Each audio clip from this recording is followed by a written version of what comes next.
네, 지난주 금요일 뉴욕 증시 소비자 심리 지수가 악화된 것으로 나타났습니다. 3대 지수 혼조로 마감이 됐는데요.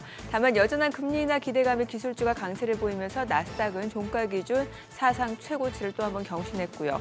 이 가운데 구금됐던 우리나라 근로자들 석방된 이후에 우리나라 돌아왔습니다. 한 근로자의 구금 당시 일지가 공개되면서 정부는 미진한 부분을 파악해서 조치하겠다는 뜻을 밝히기도 했습니다. 네, 그런 가운데 미국의 국무부 부장관이 한국을 방문했고 구금 사태의 유감을 표명했는데요. 트럼프 대통령은 해외 기업의 투자 위축을 원치 않는다며 미국인들을 훈련시켜주면 좋겠다고 SNS에 글을 게재했습니다. 네, 특정 국가나 기업을 언급하지는 않았지만 대규모 한국인 구금 사태가 미국 내에서도 큰 반발을 일으키면서 해외 기업의 투자 위축 우려까지 나온 상황을 의식한 듯 보여집니다. 외국인 기술 인력을 받아들이겠지만 이 일이 끝나면 또 자국으로의 복귀가 필수라며 반이민 정책의 유연화는 없을 것이라는 점도 강조했습니다.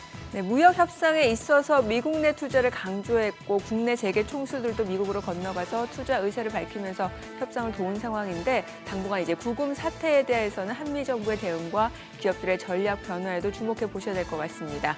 지금 보시고 계신 머니쇼는 SBS 비즈액과 유튜브에서 실시간 시청이 가능하고요. 국내 주식 정보 받아보실 분들은 카카오톡 채널 머니랩 추가하시기 바랍니다. 또 모든 투자 판단의 책임은 투자자분들께 있다는 점 알려드립니다. 그럼 글로벌 증시 상황부터 정리해 볼까요? 최지연 아나운서 소식 전해주시죠. 지난주 금요일 뉴욕 증시는 연일 최고치를 기록한 데 따른 부담감에 혼조세로 마감했습니다. 특히 소비자 심리지수가 약화하면서 산업과 소비재 업종 중심으로 조정이 나왔는데요. 그래도 금리 인하에 대한 기대감으로 전반적인 투자 심리는 유지되고 있습니다. 이날도 기술주들은 상승세를 이어가면서 나스닥은 5거래일 연속으로 오르는 저력을 보여줬는데 마감상 보면 다우지수와 S&P 500 지수가 각각 0.59%, 0.05% 빠진 가운데 나스닥은 홀로 0.45% 뛰었습니다. 시총 상위 종목들은 대부분 강세를 보였습니다. 마이크로소프트는 2% 가까이 뛰었는데요. 유럽연합과 화상회의 앱 팀즈의 불법 패키지 판매 의혹에 대한 조사를 종결하기로 합의하면서 과징금 폭탄을 피한 덕분이고요. 또 오픈 AI와 파트너십을 연장하는 것으로 알려진 것도 모멘텀으로 작용했습니다.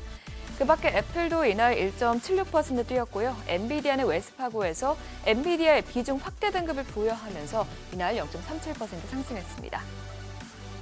시총 6위부터 보면 테슬라는 또 급등하면서 7개월 만에 최고치를 기록했습니다. 무려 금요일장에서는 7% 넘게 뛰었는데요.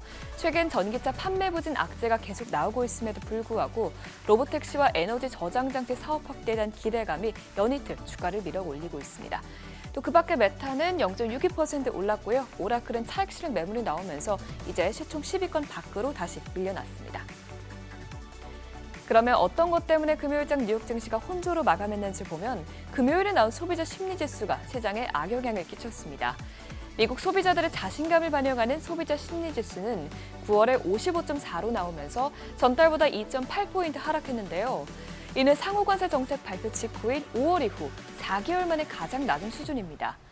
이번에도 역시나 관세가 문제였던 것으로 나타났는데 조사 응답자들의 약 60%가 자발적으로 관세 문제를 언급하면서 관세가 심리에 큰 영향을 미치고 있다는 점을 시사했습니다. 또 관세로 인한 물가 상승 우려도 여전한데요. 미국 소비자들의 5년 기대 인플레이션은 8월에 3.5%에서 9월에 3.9%로 크게 올랐고요. 향후 1년 기대 인플레이션은 4.8%로 전달과 동일하긴 했지만 여전히 매우 높은 수준입니다. 이처럼 계속해서 시장에는 경기는 둔화하는데 물가는 오르는 스태그플레이션 경고음이 들리고 있습니다. 그래도 다행인 점은 주가가 계속 오를 것이라는 전망은 아직 강합니다. 역사적으로 금리 인하 시기에 경기 침체가 오지 않을 경우 증시는 강세를 보이기 마련인데요. 내셔와이드에 따르면 단기적으로는 고용 데이터가 부진해 보일 수 있지만 연준이 금리를 인하하기 시작하면 시장은 가장 좋은 성과를 보여왔다면서 과거 사이클에서 평균 20% 상승률을 보였던 패턴이 재현될 수 있다고 전망했습니다. 또 블룸버그 인텔리전스 역시 계절적으로 부진한 9월에도 S&P 500은 경기 침체 없이 금리 인하가 단행됐을 경우에는 평균적으로 1.2% 올랐다고 밝혔습니다. 여러 불안한 요인들에도 불구하고 최근 시장의 최고치 랠리를 이어갈 수 있었던 이유 중 하나이죠. 급락세를 보였던 채권 금리는 다시 상승세로 돌아섰습니다. 그동안 채권 가격이 단기적으로 급등했기 때문에 차익 실현 매물이 나왔고 또 미시간대 심리조사에서 인플레이션 기대치가 상승한 영향도 있었는데요. 지난주에 2년물 금리는 5베이시스포인트 오르면서 현재 3.56%에서 마감이 됐고요. 10년물 금리는 4.06%에서 집계됐습니다. 국제유가는 지정학적인 갈등에 또 영향을 받았습니다. 러시아와 벨라루스가 연합훈련을 실시하면서 유럽의 군사적 긴장이 고조되는 가운데 트럼프 대통령이 러시아에 2차 제재를 부과하겠다고 밝힌 점도 유가를 끌어올렸는데요. 이 소식에 WTI와 브렌트유는 한 주 기준으로 지난주에 1.18%, 2.12% 뛰었습니다. 마지막으로 이번 주 주요 일정도 살펴보겠습니다. 이번 주 핵심 이벤트는 FOMC죠. 일단 현재 컨센서스는 이번 회의에서 연준이 25베이시스 포인트 인하를 하는 것인데요. 관심은 점도표와 파월 의장의 발언에 쏠리고 있습니다. 현재 시장은 약 3회 금리 인하를 반영하고 있는데 점도표가 만약 기존 전망인 2회 인하를 유지하게 된다면 금리 인하 폭에 대한 실망감을 이어질 수 있기 때문에 주목해 봐야겠고요. 파월 의장이 현재 둔화하는 노동시장과 또 여전히 뜨거운 인플레이션 상황에 대해서 어떻게 평가하고 있을지 예의주시해 봐야겠습니다. 또 경제지표로는 16일에 나오는 소매 판매가 중요합니다. 고용 시장이 약화하고 있는 가운데 미국인들의 소비마저 줄어들게 된다면 경기 침체에 대한 우려가 더욱 확산할 수 있기 때문이고요. 또 이번 주는 신규 실업수당 청구 건수에도 눈여겨봐야겠습니다. 지난주에는 26만 건으로 급증했었는데 이게 일회성으로 증가한 것인지 혹은 회복가 추세적으로 늘어나고 있는 것인지 살펴봐야겠습니다. 굿모닝 마켓이었습니다.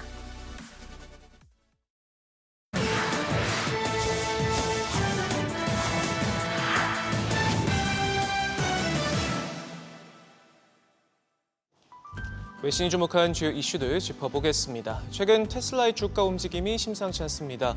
지지부진한 판매 실적에 줄곧 내리막을 걷다가 돌연 연거푸 랠리를 보여주고 있는데요. 지난 금요일장 7% 넘게 급등하면서 7개월 만에 최고치를 찍었고요. 한동안 1조 달러 벽을 넘지 못하던 시가총액도 1조 3천억 달러에 육박해 시총순위도 8위로 껑충 뛰었습니다. 전기차 판매 부진 등 악재 속에서도 로보택시와 휴머노이드 로봇, 에너지 사업 등에 대한 낙관론의 무게가 실리면서 반등의 계기를 마련한 것으로 보이는데요. 여기 이번 주 금리 인하까지 단행되면 테슬라가 가장 큰 수혜를 입을 것이란 전망까지 더해지면서 월간의 상승 모멘텀을 점치고 있습니다. 인공지능 업계 인재쟁 탈전에 불이 붙고 있습니다. 이번엔 중국 텐센트가 오픈 AI에서 인공지능 연구를 이끌던 20대 천재 야오순이를 빼갔는데요. 메타의 저커버그 역시 직접 영입전에 뛰어들었지만 최대 1억 위안, 우리 돈 200억 원을 제시한 텐센트로 둥지로 옮겼습니다. 글로벌 빅테크들의 AI 두뇌 확보 경쟁이 전례 없는 수준으로 격화하고 있습니다. 앞서 메타가 오픈 AI와 구글, 애플 등 경쟁사로부터 최대 1억 달러에 달하는 연봉 패키지를 제시하면서 50여 명의 인재를 대거 스카우트한 가운데 경쟁사들도 적극 팔을 걷어붙이고 있는 모습인데요. 특히 야오순이의 텐센트 이직은 미국 AI 업계에서 중국으로 옮겨간 가장 주목할 만한 사례 중 하나라고 외신들은 평가하고 있습니다. 오픈 AI가 마이크로소프트와의 파트너십 재조정 과정에서 수익 배분 비율을 대폭 낮추는 방안을 추진하고 있습니다. 현재 20% 수준에서 2030년까지 약 8%로 절반 이하로 줄일 계획인데 이를 통해 약 500억 달러, 우리 돈 68조 원을 추가로 확보할 수 있을 것으로 전망됩니다. 현재 양측은 단순한 수익 배분뿐 아니라 본격적인 구조 개편 작업에 속도를 내고 있습니다. 지난주 오픈 AI가 기업 구조 전환을 추진할 수 있도록 하는 새로운 조건에 대해 양사가 예비적으로 합의했다 발표했는데 업계는 최근 오라클의 약진을 의식한 행보라며 마이크로소프트 입장에서 오픈 AI와의 협력이 여전히 공고하다는 신호를 시장에 줄 필요가 있었던 셈이다 평가하고 있습니다. 애플의 인공지능 도입이 늦어지고 있는 가운데 AI 두뇌들이 잇따라 회사를 떠나고 있습니다. 최고의 AI 임원 중 한 명인 로비 워커가 다음 달 회사를 떠날 예정인 것으로 전해졌는데요. 올 초까지 음성 비서 3를 총괄했던 핵심 인물로 AI 탑재 업그레이드가 늦어지자 자리에서 물러나게 된 것으로 보입니다. 최근 애플에서는 AI 모델 팀을 이끌던 러밍팡이 메타로 이직했고 지난달에는 검색 서비스를 담당하던 또 다른 고위 임원인 프랭크가 추가로 메타로 자리를 옮기는 등 두뇌 이탈이 잇따르고 있습니다. 가상자산 기업들이 연거푸 잭팟을 터뜨리고 있습니다. 이번엔 가상자산 거래소 제미니가 나스닥에 성공적으로 데뷔했는데요. 상장 첫날에만 14% 급등해 설립자 윙클보스 형제는 하룻밤새 3조 원이 넘는 돈방석에 앉았습니다. 이들은 CNBC와 인터뷰에서 비트코인은 여전히 1회 말에 가깝다며 10년 안에 100만 달러에 이를 것이다 장밋빛 전망을 내놓기도 했는데요. 바로 전날 스테이블 코인 발행사 피겨도 성공적으로 뉴욕 증시에 발을 들였고 먼저 입성한 가상자산 거래소 몰리시의 주가는 첫 거래에서 2배 넘게 줄이는 등 트럼프 행정부가 가상자산 산업을 제도권으로 적극 수용하면서 디지털 자산에 대한 투자자들의 열기가 점점 더 높아지는 추세입니다. 구글이 검색 결과를 인공지능으로 요약해 보여주는 AI 오버뷰를 도입하면서 이 트래픽 감소에 따른 언론사 반발이 거센 가운데 미국 주류 매체가 처음으로 소송 카드를 꺼내들었습니다. 롤링스톤 등을 거느린 펜스케 미디어가 구글을 상대로 반독점 소송을 제기했는데요. 그간 작은 신문사들이 소송을 제기한 바 있지만 펜스케 미디어와 같은 주류 매체가 AI 오버뷰 기능을 문제 삼아 법적 분쟁에 나선 건 이번이 처음입니다. 펜스케 미디어는 구글의 AI 오버뷰가 자사가 공들여 취재하고 작성한 원본 콘텐츠를 무단으로 도용해 트래픽과 매출 감소 등 실질적인 피해가 발생하고 있다 주장했는데 이번 사례 외에도 미국에서 AI 학습 검색을 둘러싸고 언론사와 AI 기업 간 소송이 확산하고 있습니다. 지금까지 글로벌 비즈였습니다. 지난 금요일장에서 이슈가 있었던 업종 살펴보는 기업 이슈 시간입니다. SK하이닉스가 또 해냈습니다. 세계 최초로 6세대 고대역폭 메모리 HBM4 양산에 착수했는데요. 올해 3월 HBM4 12단 샘플을 고객사에 공급한 지 6개월 만에 양산 준비를 마친 건데 아직 샘플 공급 단계인 삼성전자와 마이크론 테크놀로지를 앞서가며 차세대 AI 메모리 시장에서도 선도적인 입지를 강화하게 됐습니다. SK하이닉스의 HBM4는 데이터 전송 통로를 2048개 적용했는데 이전 세대보다 2배 늘어난 것으로 대역폭을 2배로 확대하면서 전력 효율을 40% 이상 끌어올렸습니다. 한편 이를 추격하는 삼성전자도 고객사의 HBM4 12단 샘플을 출하해 놓은 상황이라고 밝혔는데요. 향후 HBM4를 향한 두 회사의 경쟁이 한층 치열해질 것으로 보입니다. 이에 관련주 모두 날아올랐는데요. 하나 머티리얼즈가 22% 가까이 시세 분출했고요. 한양 디지텍도 21.34%, KNJ 16.29%, LK캠도 15.83% 강세 보였고 TCK도 14%대 상승으로 마감했습니다. 넷플릭스 애니메이션 영화 K-팝 데몬 헌터스의 영향으로 우리 라면 산업 전반에 훈풍이 불고 있습니다. 캐대원 속 헌트리스 멤버들이 컵라면을 먹어서 화제가 됐었죠. 이에 9월 들어서 라면 수출액이 잠정치이긴 하지만 전년 동기 대비 46% 증가하기도 했습니다. 특히 캐대원에 등장하는 컵라면이 농심을 연상하게 해서 농심에 대한 관심이 뜨거운데요. 농심은 최근 캐대원과 협업을 통해 캐대원에 등장한 라면 디자인을 반영한 스페셜 제품을 한정 출시하기도 했는데 그러면서 이날 신고가를 기록했습니다. 삼양식품도 장 초반 상승했지만 이후 하락세로 돌아섰는데요. 삼양식품보다는 부담이 적은 농심 등의 투심이 쏠린 것으로 분석됩니다. 마감 상황 보면 또 눈에 띄는 건 라면 수출이 호조를 보이면서 라면 원재료 공급업체도 주목을 받았는데요. 먼저 불닭의 핵심 원재료인 하바네로 시즈닝을 납품하는 MSC가 상한가 기록했고요. 사조동아원은 밀가루를 제조하는 제분사로서 농심과 상암식품 등에 납품을 하는데 24% 가까이 시세 분출했고 한탑도 7%대 강세 보였고요. 농심은 7% 가까이 뛰었고 오뚜기도 5.87% 상승으로 마감했습니다. 나우 로보틱스가 산업통상자원부가 주관하는 K-휴머노이드 연합 신규 참가 기업에 선정되면서 로봇주에 전반적으로 훈풍이 불었습니다. K-휴머노이드 연합은 오는 2030년까지 휴머노이드 최강 국가를 목표로 국내 주요 로봇 기업과 대학 및 연구기관 등이 참여하는 연합체인데요. 휴머노이드 로봇 기술 개발과 산업 생태계 조성을 목표로 합니다. 나우 로보틱스는 지난달부터 다양한 산업 현장에 즉시 활용할 수 있는 차세대 산업용 휴머노이드 로봇을 개발하고 있는데 또 휴머노이드 로봇 전용 고정밀 감속기에 대한 특허도 보유 중인 만큼 향후 연합에서 큰 역할을 해낼 거란 기대감이 커지고 있습니다. 마감 상황 보면 호재에 있었던 나우 로보틱스가 28% 넘게 시세 분출했고요. 해성에어 로보틱스도 12.58%, RS 오토메이션 9.65%, 현대무벡스도 9% 가까이 뛰었고 T 로보틱스가 6.28% 상승으로 마감했습니다. 한국을 찾는 의료 관광객이 해마다 기하급수적으로 늘고 있습니다. 지난해 100만 명을 돌파했는데요. 관심 분야도 성형과 피부 미용에서 치과까지 점점 다양해지고 있습니다. 의료 관광객은 단순 여행객과 비교했을 때 체류 기간이 길고 또 머무는 동안 쇼핑과 관광을 병행하기 때문에 씀씀이가 큰 편인데요. 이재명 대통령도 음식과 성형 등의 산업이 훨씬 고부가 가치가 아니냐고 언급했는데 의료 관광을 단순히 관광객 유치 차원을 넘어서 국가적 산업으로 육성할 필요가 있다는 신호로 해석되고 있습니다. 이에 따라 업계에선 올해 말 종료가 예정된 부가가치세 환급 제도가 유지될 거란 기대감이 높아지면서 관련주에 투심이 쏠린 것으로 분석됩니다. 마감 상황 보면 LNC바이오가 20% 넘게 뛰었고요. LNK바이오도 12.43%, TNR바이오팹 8.49%, T로보틱스도 6.28% 상승했고 마지막으로 WSI가 6%대 상승으로 마감했습니다. 지금까지 기업 이슈 전해드렸습니다.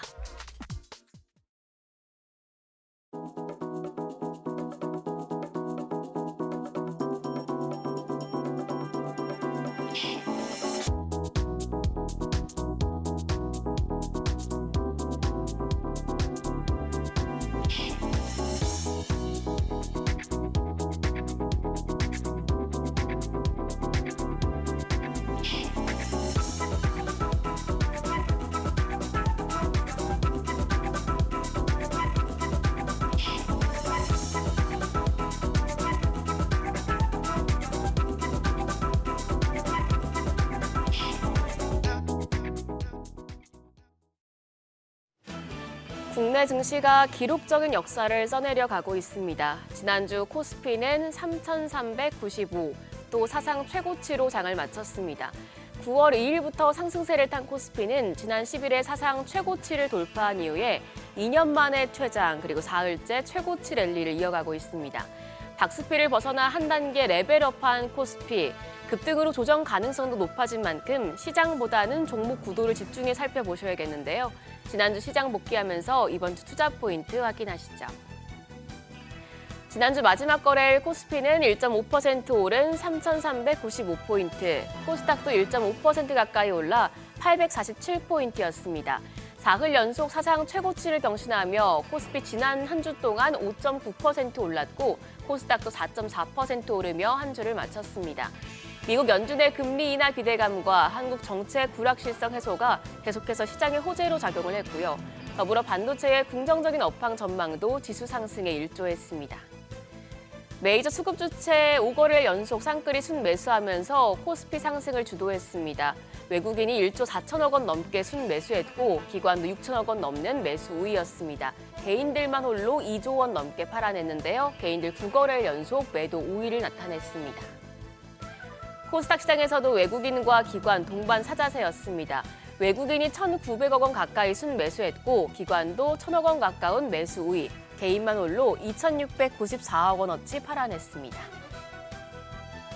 반도체주가 기염을 토했습니다. 코스피 시총 상위 종목 중 반도체 투톱 상승폭이 가장 컸습니다.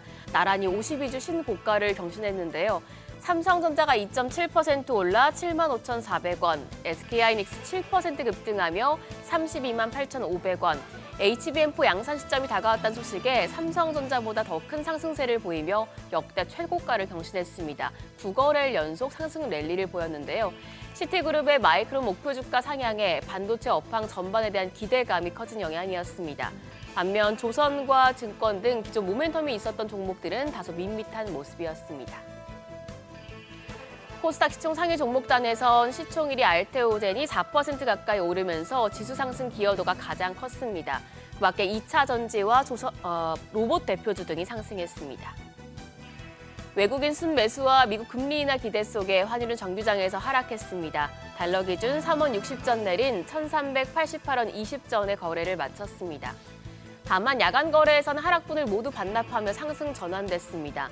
글로벌 신용평가사 피치가 프랑스의 신용 등급을 강등시킬 수 있다는 관측이 나오자 유로 약세, 달러 강세, 원화 약세를 차례로 촉발했습니다. 오늘 새벽 6시 기준 NDF에서 달러원 1개월물은 1,394원 70전을 기록했는데요. 오늘 외환시장 강하게 출발할 가능성이 높겠습니다. 코스피 3,500 돌파를 목전에 두고 있습니다. 이번 주 미국 연방준비제도가 FOMC에서 기준 금리를 인하할 것으로 전망이 되면서 증시 랠리에 힘을 보탤 것으로 관측이 되고 있습니다. 목요일 새벽에 기준 금리가 발표되는데요. 이후에 영국 BOE의 금리와 또 일본의 BOJ의 금리 결정이 이뤄지는 만큼 주 후반 흐름 예의주시해 보셔야겠습니다. 다만 차익 실현 압력과 단기 변동성 확대가 불가피할 것이라는 분석도 나오는 만큼 모멘텀이 살아있는 종목들 체크하시는 것도 중요하겠는데요. 이번 주는 제약 바이오와 디지털 화폐, 건설, 2차 전지 관련 이벤트들이 예정돼 있으니 참고하시죠. 특히 오늘은 유럽 당뇨학회가 개최되고 기재부와 한국은행이 CBDC 사업 설명회를 엽니다. 학회에 참가하는 기업들 그리고 CBDC 관련 종목들 움직일 수 있겠습니다. 한편 전 거래 시간의 거래에서는 철강 관련주가 강했습니다. 철강 업황 개선으로 실적 기대감이 조금씩 커지는 분위기인데요. 오늘장에서도 관련주들 상승세 이어갈지 지켜보시죠. 그럼 프리마켓 통해 개장 분위기 가늠해 보겠습니다. 일단 오늘 아침 정부가 주식 양도소득세 대주주 기준을 기존 50억 원으로 유지하겠다고 발표했고요. 그리고 우리가 쉬는 사이에 뉴욕 증시에선 기술주 강세가 나타났습니다. 테슬라 주가가 올랐는데 우리 2차 전지 관련주 흐름 어떨지, 그리고 반도체의 경우에 미국과 중국이 또다시 신경전을 벌이는 부분이 국내 반도체 섹터에 어떤 영향을 줄지 확인이 필요한데요. 일단 유가증권 시장 시총 5위권까지 보면 프리마켓에서 반도체 투톱 분위기 좋습니다. 삼성전자가 1% 가까이 추가 상승합니다. 거래가 76,100원이고요. SK하이닉스가 2.74%, 2.9% 가까이 올라갑니다. 거래가는 33만 8천 원. 또 LG에너지솔루션도 0.3% 가까운 오름세로 35만 6,500원에 거래되고 있습니다. 5위권 내에선 삼성바이오로직스만 0.2% 가까운 내림세고요. 한화에어로스페이스도 0.2% 상승합니다. 거래가 100만 4천 원으로 집계됩니다. 이어서 코스닥 시장입니다.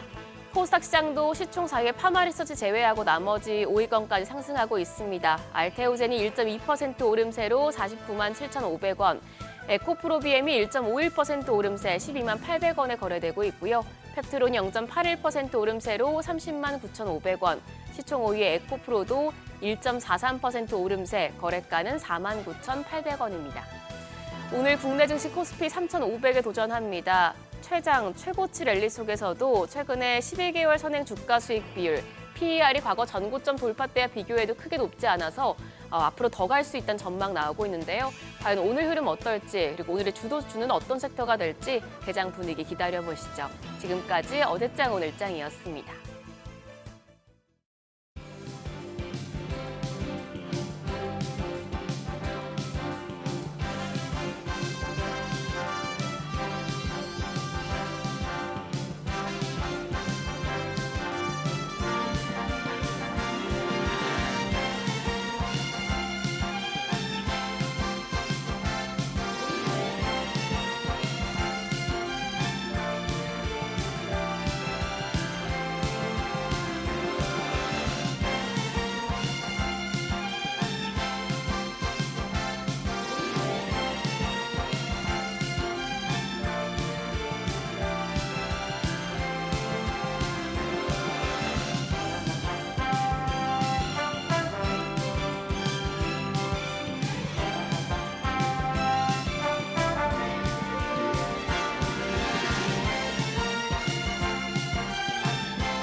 현재 시각 8시 24분 여기 갑니다. 지금 보시고 계신 머니쇼는 SBS BG앱과 유튜브에서 실시간 시청이 가능합니다. 특히 다양한 주식 정보 원하시는 분들은요. 카카오톡 채널에서 머니랩 검색하셔서 친구 추가하시면 됩니다.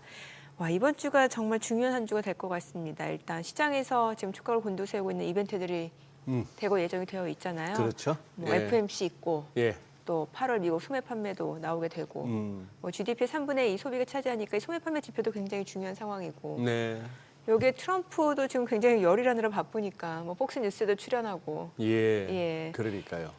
어쨌거나 그 고령인데도 불구하고 네. 참 엄청난 에너지를 발산하면서 지금 달려오고 있는데 맞아요. 그러니까요. 그래도 뭐 150세까지 살고 싶은 그런 생각은 없으신 것 같은데. 푸틴이나 시진핑처럼.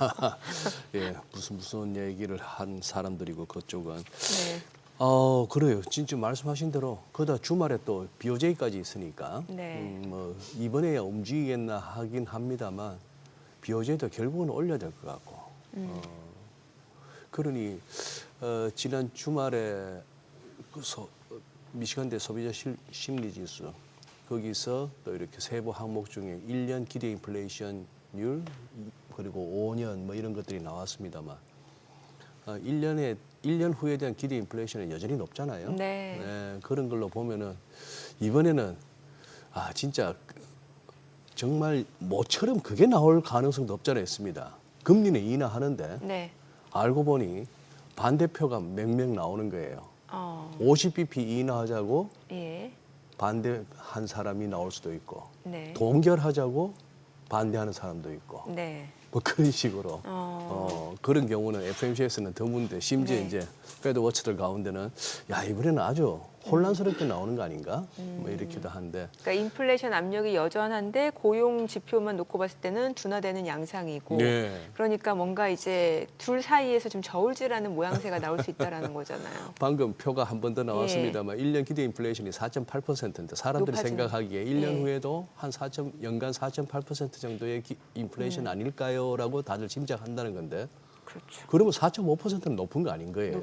그렇죠. 예, 상식적으로, 예. 지금 직관적으로 예. 그런 상황 하에서 이제 막 내리자고 하니까 그래서 이래저래 시장은 막 엄청나게 달려가고 있는데 테슬라도 왜 뭔 일로 저러나 싶은데 테슬라는 이따가 하모니 시간에 우리 또 한영희 수석 나오니까 한번 취조를 그러게요. 해봐야겠습니다. 네.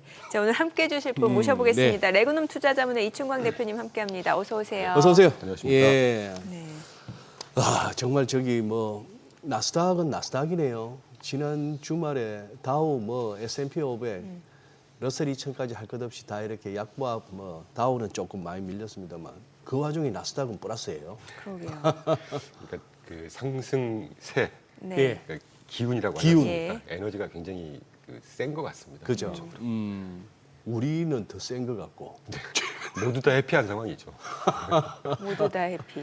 근데 우리나라 경제는 이제 갈수록 조금 악재들도 남아 있고 통화 수합도 이번에 사실상 미국에서 뭐 거절일지는 모르겠는데 네. 이제 그런 소식도 들려오고 예, 예. 지금 아까 그 앞 시간에서 이렇게 글로벌 뭐 이렇게 반도체 막 다뤘었지만 그게 우리나라의 결코 우호적인 환경은 아니라고 저는 보거든요. 예. 네, 그래서 조금 신중할 필요가 있다.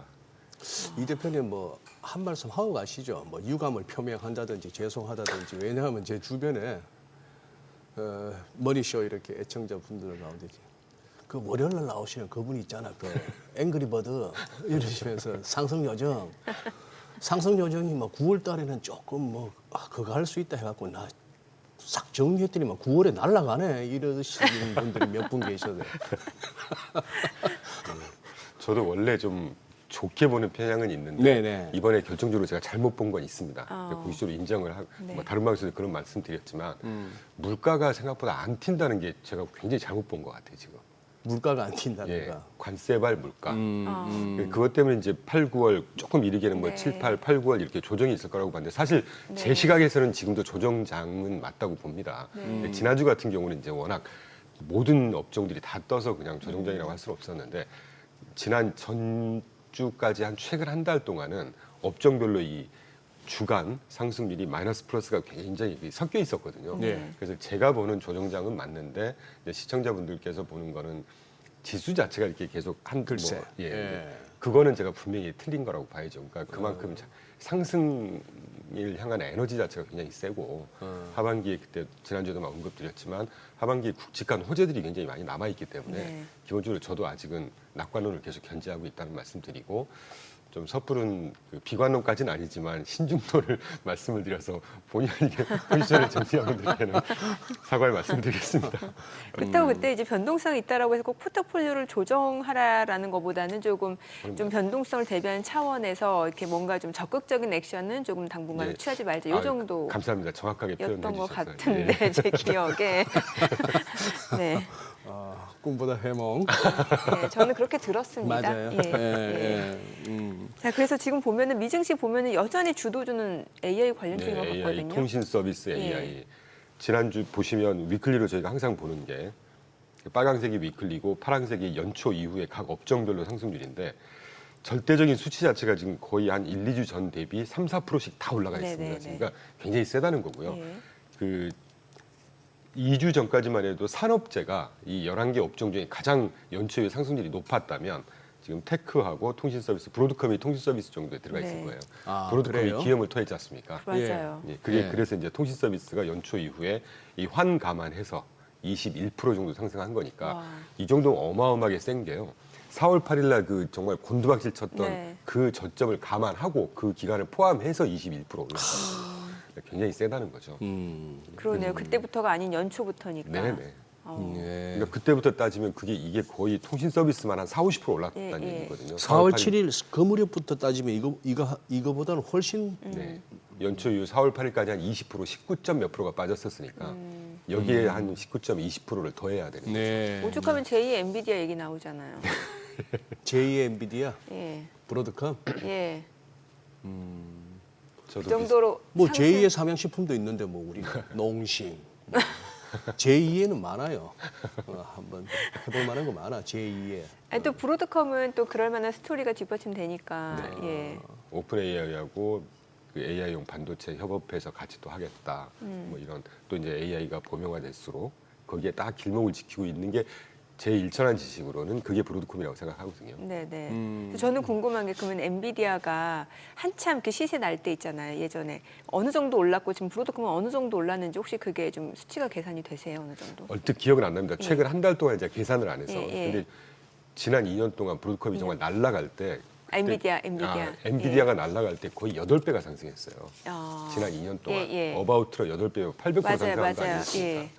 근데 그 정도의 상승세는 엔비디아도 이제는 마지날 개념으로 네. 상승이 계속 이렇게만은 될 수 없는 거잖아요. 예. 예. 조금 꺾이고 기본적으로 우상향이긴 하긴 한데 꺾이면서 이게 이제 이 범용 반도체에 석권을 했던 게 엔비디아고 네. AI가 이제 계속 범용과 이 보편화될수록 군데군데 쓰이는 앱들이 다양해질 거 아니겠습니까? 네네. 그때 이제 맞춤형 제작 반도체 AI용 저가 반도체를 딱 길목을 지키고 있는 브로드컴이란 말이죠. 그러니까 함께 가는 그림이 연출될 겁니다. 네. 그런데 이제 브로드컴이 아직은 가격적으로 좀 가벼운 상황이고 그러니까 8배까지 올라온 건 아니니까. 뭐 그건 두고 봐야 되겠지만 예. 그 정도까지의 상승은 되겠나? 왜 그러냐면 지난 2분기 EPS 성장률, 분기별 EPS 성장률 보니까 네. 이게 이제 그 1분기 때가 40몇 프로였는데 이게 네. 60%, 50%, 뭐 70% 이렇게 떴으면 그 정도가 추세가 나온다고 할 텐데 네. 살짝 꺾이긴 했어요. 여전히 높은 수준이긴 하지만 30%대 후반으로 기억이 납니다. 브로드컴이 지난 2, 4분기 EPS 성장률이 뭐 그렇다고 볼 때 이렇게 막 엔비디아가 보여줬던 이런 폭발적인 상승보다는 그냥 그냥 그래주얼하게 꾸준하게 가는 이런 패턴이 아닐까 하는 생각이 듭니다. 네. 또 그렇게 상승하는 것이 더 양호한 상승세 아니겠습니까? 그럴 수 있죠. 네. 그래요.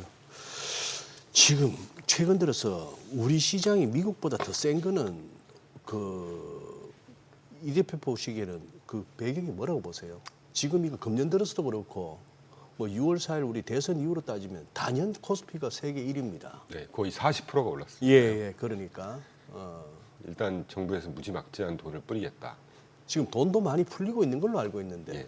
거기에다가 추가로 또 이번 추석에서 뭐 예, 40몇 조인가 40몇 조 또 예. 그럼 그런 돈들이 다 소비자한테도 일부 가겠지만 기업들 수혜를 받을 거란 말이죠. 뭐 그거 그리고 또 하나는 그 엄청난 상승세를 살짝 꺾였었던 이 상법 개정안 중에 예.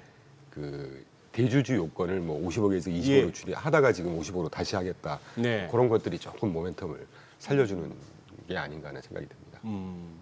그리고 유동성 측면에서는 미국이나 우리나 유동성 측면에서는 아직도 지금 이제 남은 뭐 연말까지 유동성이 이렇게 마를 가능성은 없는 거죠. 제가 알기로는 우리나라는 뭐 뿌리겠다고 했으니까 당연히 우리는 늘어날 뭐 것이고 뿌리겠다고 아예 네. 대놓고 하는 거고. 미국 같은 경우는 지난번에 이제 여러 가지 그 호재 중에 하나 제가 7월 달에 이제 OBBBA 통과했고 5조 원 부채 한도 상향을 했고 그에 따라서 TGA라고 해서 트레저리 제너럴 예. 어카운트 그 재무부의 통장 잔고 예. 지금 지난주 후반에 보니까 그때 6,600억 달러까지 늘렸다고 말씀드렸는데 거의 6,700억 달러까지 서서히 늘리고 있더라고요. 네. 이게 목표가 8,500억 달러까지 예, 늘리는 8,000억에서 거 아닙니까? 8,500억 달러 예. 정도를 타겟으로 하는데 이제 그게 제가 볼 때 한 달 사이에 끝날 겁니다. 그리고 9월 이번 달에 무슨 세금 거두는 달 아니에요, 미국은?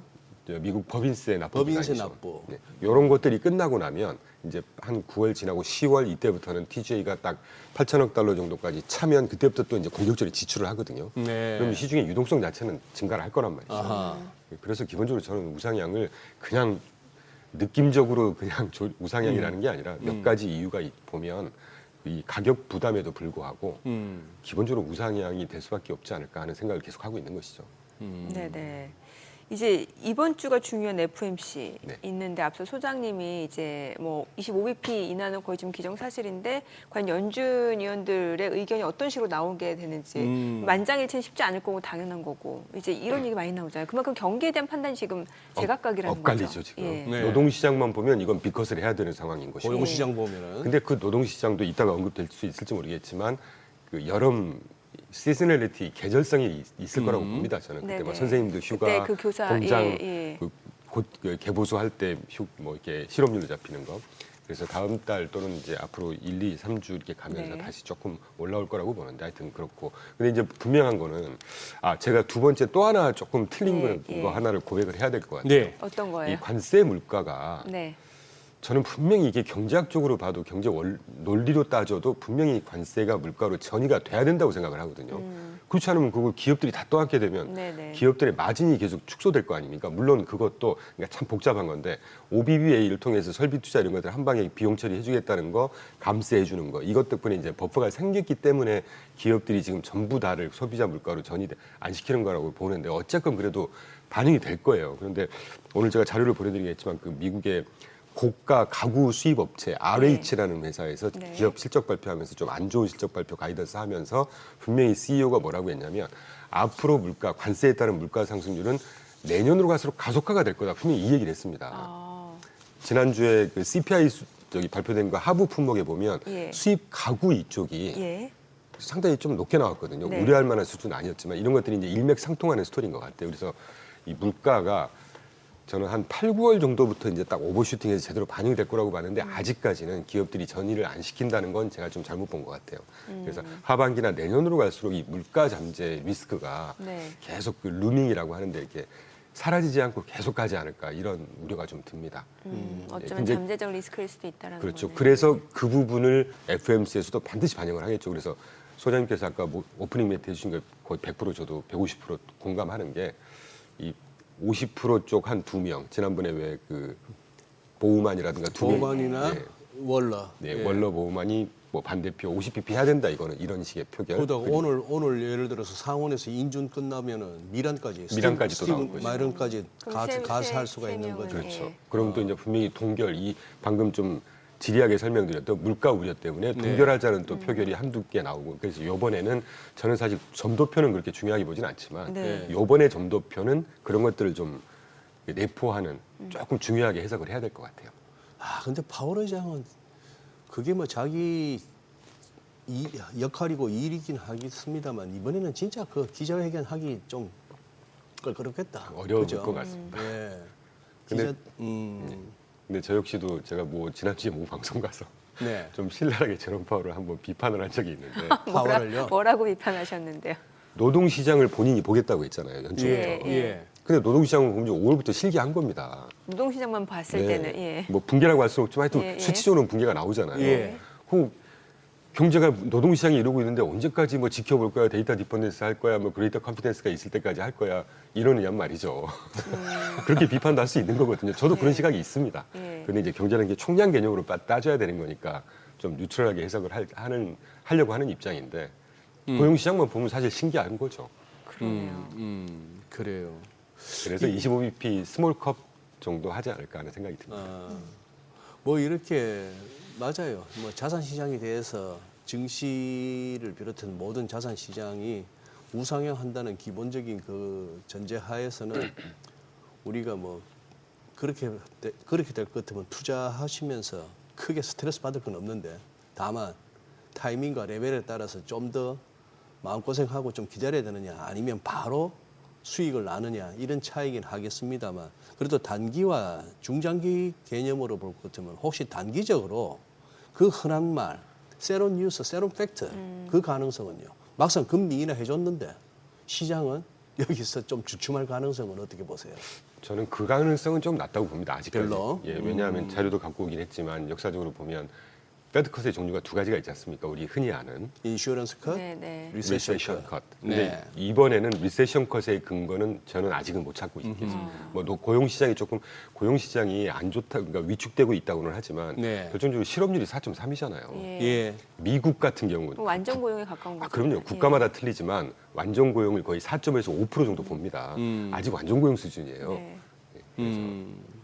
그러니까 설사 50bp나 한다더라도 이거는 리세션 컷은 아니다라고 저는 시장에서 그렇게 해석할 받아들일 거다. 공사는 조금 낮아 보입니다. 그래서 시장은 결국 좋게 반응하지 않을까. 우리 3주 전에 잭슨홀에서 잘 봤지 않습니까? 예, 예. 그때 말씀드렸지만 잭슨홀 전체 발표 내용은 그렇게 비둘기파적 아니었거든요. 네, 네. 근데 특이한 큐리어스한 밸런스 고용 시장이 네. 요거 하나에 아 그래? 통화 정책 조정할 수 있겠어. 요 한 줄에 그래 그럼 금리 인하하겠구나. 그래서 폭등한 거지 않습니까? 저는 그런 식의 연출이 되지 않을까 하는 생각이 듭니다. 그래요. 그래서 이제 중요한 건 이번에 발표할 때 인터뷰 내용이 굉장히 중요하겠죠. 예. 네. 매파적인 컷을 하는 거냐, 뭐 비둘기파적으로 해석하냐. 근데 비둘기파적 해석은 늘상 그렇지만 절대 안 하실 것 같고요. 네. 이제 물가 우려를 좀 언급하면서 단기적으로 한번 했다가 추후 상황을 보겠어. 뭐 요 정도의 늘 그렇지만 뉴트럴한 스탠스로 인터뷰하지 않을까 하는 생각이 듭니다. 물가 말씀 주신 김에 그 PC 물가 지수도 이제 곧 다음 주인가요? 네. 발표가 되잖아요. 네. 지금 어때요? 이전에 앞서 발표된 그 소비자 물가 지수 CPI보다는 그래도 뭔가 좀 인플레이션 압력이 다소 좀 낮아질 거다라는 얘기들이 나오고 있는 상황이잖아요. 네네. 예. 그래서 CPI, PPI야 뭐 어차피 많이 다루셨을 테니까. 예. 그리고 이제 이번 주에 또 수출입 물가 발표됩니다. 네. PC 물가라는 게 소비자 물가, 생산자 물가, 수입 물가를 딱 계산을 한꺼번에 해서 네. 나오는 PC이기 때문에 지금 보시는 대로 IB들이 거의 정확하게 맞춰요. 네. 지난주에 CPI 같은 경우도 참 골드만삭스 참 대단한 회사인 게 IB면서도 저렇게 네. 데이터의 양이 정확해서 그런지 하여튼 지난주에도 CPI 정확하게 맞췄거든요. 골드만삭스가 거의 근사하게. 이번에도 골드만삭스가 보는 헤드라인 PC가 먼스온먼스로 0.24, 코어 근원 PC가 0.2 정도 나올 거다. 근데 최하의 경우에 0.3 정도가 보일 수도 있을 텐데 네. 그 정도 범위 내에서만 나와도 뭐 시장은 그렇게 막 폭락하거나 많이 흔들리거나 그러지 않을 겁니다. 그래요. 예. 왜냐하면 저 수치라는 게 정확하게 딱 소비자, 생산자, 수입 물가가 수치가 나오기 때문에 그걸 근거로 딱 계산을 하거든요. 네. 지금 저기 그거는 어떻습니까? 뭐 유동성 별 걱정 없다 했고 이제 하나하나 점검하는 거예요. 네. 뭐 이거저거 해봐야 저기 뭐 시장에 동성이 둘이 있잖아요. 유동성하고 변동성이. 뭐 시장은 유동성이가 편하고 변동성 싫어하죠. 변동성이는 그 같은 동성이라도 변시성 동성이는 좀 싫어하는데 그 혹시나 변동성을 유발할까봐 하는 이제 체크하는 겁니다. 그러면은 유동성 측면에서 괜찮고 그러면 뭐 지난 주말에 시장에 큰 타격은 없는 것 같은데 휘치에선가 프랑스 신용 등급 강등을 하고 어제 옛날에 그 뭐 스페인, 포르투갈 이런 애들은 또 올려주더만요. 픽스. 많이 바뀌었습니다. 픽스. 그 유동성 말고 이쪽 신용 스프레드가 궁금해가지고. 굉장히 중요합니다. 예, 뭐 소장님께서 워낙 더 잘 아시겠지만 이 금리, 예, 금리라는 게 가장 종합적으로 반영하는 예. 환율과 또 금리가. 근데 이 금리 중에 시중금리 중에 회사채의 국채 대비 회사채가 자금을 조달할 때 회사가 발행할 때 얼마의 금리를 더 얹어줘야 네. 투자를 할 거냐. 이때 스프레드잖아요. 이게 예. 굉장히 중요하고 그 제가 지금 띄워드리는 그래프 중에 미국의 하이힐드 스프레드가 2.678이에요. 네. 이게 얼마나 낮은 수준이냐면요. 그래프 꼭 한번 띄워주십시오. 저 빨간색이 하이힐드 스프레드 2.78 스프레드인데 지난주 금요일 현재 역대급으로 가장 낮은 수준입니다. 지금. 미국채보다 2.68%포인트 정도밖에 더 안 높다. 그렇죠. 회사채 발행하는데. 평균이 이게 거의 4~5% 정도 돼야 되는 거예요. 하이힐드 스프레드는. 4~5%포인트 정도는 더 줘야 되는데 그래야 평균이. 회사채가 발행이 될까 말까인데. 근데 지금 이게 2.78입니다. 어, 그리고 그 밑에 코퍼레이트 인덱스, 그러니까 코퍼레이트 본드 스프레드 종합적인 네. 특히 그러니까 투자 등급 범위 내의 종합적인 스프레드는 0.78밖에 안 됩니다. 거의 국채 수준이라는 거예요 지금. 기업 입장에서 자금 조달할 때 훨씬 저리로 할 수 있다. 금융 여건이 네. 굉장히 양호하다는 얘기고. 돈 많다는 얘기죠. 아 그럼요. 어, 그리고 이제 제가 이걸 갖고 온 이유는 예. 노동시장이 지금 붕괴가 됐고 어쩌고 이런 얘기가 있기 때문에 연계해서 제가 설명을 드리려고 갖고 온 거예요. 네. 사실 스프레드도 스프레드지만 예. 기업들이 고용을 줄이고 해고를 많이 하고 뭐 이렇게 해석한다는 얘기는 기업들의 상황이 굉장히 안 좋기 때문에 해고하네 이렇게 해석한다면 이게 그 배드의 컷을 리세션 컷으로 해석하는 것처럼 비관적으로 해석을 하는 거고요. 근데 저는 그게 전혀 아니라고 근거로 이걸 갖고 온 겁니다. 네. 기업들이 지금 자금 조달을 할 때 이분 가장 그 위험하다고 판단하는 하이힐드조차도 최저의 금리만 얹어줘도 발행할 수 있다는 얘기는 기업들이 고용을 줄이는 게 이게 긍정적으로 작용할 거냐 부정적으로 해석할 필요가 있느냐, 저는 긍정적으로 해석을 할 필요가 있다는 거죠. 네네. 우리가 해먹은 얘기 AI 도입됨으로써 메타가 2022년부터 2024년인가요? 한 2년 동안 AI 덕분에 네. 고용을 2만 5천 명인가를 계속 해고했다는 소식을 연초에 한번 제가 여기서 소개해드렸거든요. 그런 식의 해석을 할 수도 있다는 네. 얘기예요, 이게 지금. 조달할 수 있는 여건 굉장히 좋고 네. 금융 여건 굉장히 양호하고 예. 그런데 고용을 줄인다? 그럼 이거는 기업 입장에서는 해고를 늘리면 기업 입장에서는 마진이 늘어나는 효과인 거잖아요. 기업 실적이 개선되는 네. 효과로 해도 되는 그런 상황이 아닌가 하는 해석을 좀 하려고 제가 갖고 온 겁니다, 지금. 그럼 결과적으로 지금까지 살펴본 지표만 놓고 봤을 때는 미국의 경기는 그렇게 우려할 상황은 아니라고 하는데 체감은 안 그렇단 말이죠. 예를 들면 어떤 소비자 심리지수도 그렇고. 소비자 예. 이제 늘 말씀드리지만 소비자 소프트 데이터라서. 소프트 데이터이기 때문에 예. 흔들흔들 또 예. 오늘부터 이제 어제 현지 시간으로 14일부터 17일까지 그 스페인에서 마드리드에서 지금 미중 예를 들면 네네. 뭐 그 관세 협상 예. 시작했지 않습니까? 네. 크게 어떤 뭐 브레이크스루가 나올까 싶긴 한데 그걸 여기서 또 스페인 가서 하고 있죠. 스페인 마드리드에서. 여행도 좀 해야 될 것이고 구경도 좀 하고 저도 거기서 무슨 행사가 있는 건가 싶었어요. 간 김에 뭐 간 구경도 좀 김에. 하고 하겠죠. 근데 여기서 만약에 조금이라도 좋은 소식이 나온다. 그러면 다음 회차에 나오는 이 미시간대 심리지표 이런 것들은 또 확 개선되게 나올 겁니다. 지난 네. 5월 달에 꼭 그랬거든요. 네. 예, 그래서 그 정도 해석하시면 어떨까 하는 생각이 듭니다. 그리고 그래요. 또 하나는 이제 개연성이 좀 떨어지는 얘기인데 제가 주말에 이렇게 쭉 시장 업데이트하면서 그 유튜브의 썸네일들을 보니까 네.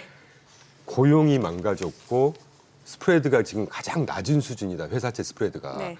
그렇기 때문에 미국의 달러는 끝났고 미국의 경기가 침체다. 이런 식의 해석을 또 해버리더라고요. 아 맞아. 달러가 뭐 엄청나게 정말 저 그런 거 볼 때마다 정말 안타깝습니다. 네, 그런 얘기가 나오긴 하더라고요. 스프레드가 줄어든다는 얘기는 그만큼 개선이 되고 있다는 얘기인데 이걸 도대체가 참 안타깝습니다. 너무 자극적으로 어그로인 네, 거죠. 너무 예. 투머치한 거죠, 그거는. 예. 그러면 그걸 보는 투자자들은 굉장히 호도가 된다는 얘기예요. 그렇죠. 그 밸런스 있는 썸네일만 시각을 봤을 전달을 때. 해줘야죠. 예. 저도 봤어요. 그러니 그 양발을 구사한다는 게 얼마나 힘들다고요. 우리 손흥민 선수 같은 양발을 구사한다는 거는 그 왼발이 걸리면 왼발로 차고 오른발이 걸리면 오른발로 차야 되는데 오른발 제비는 공이 왼발로 오면 이거 깨금발을 짚고 발 바꿔서 차야 된다고요. 즉 사방이든 상방이든 한쪽만 보는 선수는 어떤 지표, 어떤 뉴스도 자기 쪽으로 끌어맞춘다니까요. 그런 게 좀 저도 조금 낙관론 쪽에 치우친 경향은 있지만 네. 그래서 그 해석의 오류를 범한 걸 좀 줄이기 위해서 데이터를 계속 보고 판단을 하는 입장이거든요. 데이터도 뭐 이 대표님 입맛에 맞는 것만 갖고 뭐 할 말 없잖아. 그렇게 하려고 하진 않고 있다는 말씀 이해를 좀 해주시면 감사하겠습니다. 오늘 질문이 날카로우시네요. 그래도 좀 낫다 화 안 내시네. 우리. 그래서 참 안타깝습니다. 앵그리버드요. 그런 썸네일을 보고 있으면 야, 이 친구들이 이렇게 전문가라고 이렇게 나와가지고 유튜브를 하는데 좀 안타까운 측면들이 있더라고요. 아니 말로 전문가 무슨 시장의 전문가가 됐습니까? 여기 답 없는 여기에. 맞습니다. 그나마 저 친구가 말하는 거 들어보니까 그나마 뭐 말이 안 되는 얘기는 아니고 어차피 답 없는 여기지만 그래도 내가 의사결정하는데 조금이라도 도움이 될까 싶어서 우리가 이렇게 하는 거지. 그쵸. 근데 너무 다들 막 무당을 원하니까 너무 편향된 해석 이게 네. 참 좀 안타깝더라고요. 슬쩍 신비롭게 한마디 툭 던지거나 이렇게 뭐 토론방 같은 데 한 줄 이렇게 뭐 있는 듯이 올려놓으면 그때부터 막 추종 세력이 나와갖고 그게 사란 얘기였나요? 뭐 이렇게 되면 이제 피곤해지는 겁니다. 네. 예, 그래요. 아니, 그리고 그동안 우리 또 그 장기물 위주 국채 수익률 굉장히 중요하다는 얘기를 해왔잖아요. 예, 최근에 어때요? 최근에 그러니까 4.02까지인가 지난주에 네. 떨어졌다가 지난주 후반에 4.07인가 6인가로 예. 다시 소폭 떴습니다. 그래서 지난주 찾아뵀을 때 다시 되돌림은 좀 있을 거다 네. 이렇게 말씀드렸었는데 근데 앵커님 잘 보시면요. 4.23에서 지금 4.0으로 딱 떨어져서 많이 여기서 왔다 갔다 떨어졌어요. 하고 예, 있습니다. 예. 그래서 뭐 채권 시장이 양호한 상황이죠. 그런데 저는 채권을 투자할 거니 저 같으면 좀 기다릴 것 같아요.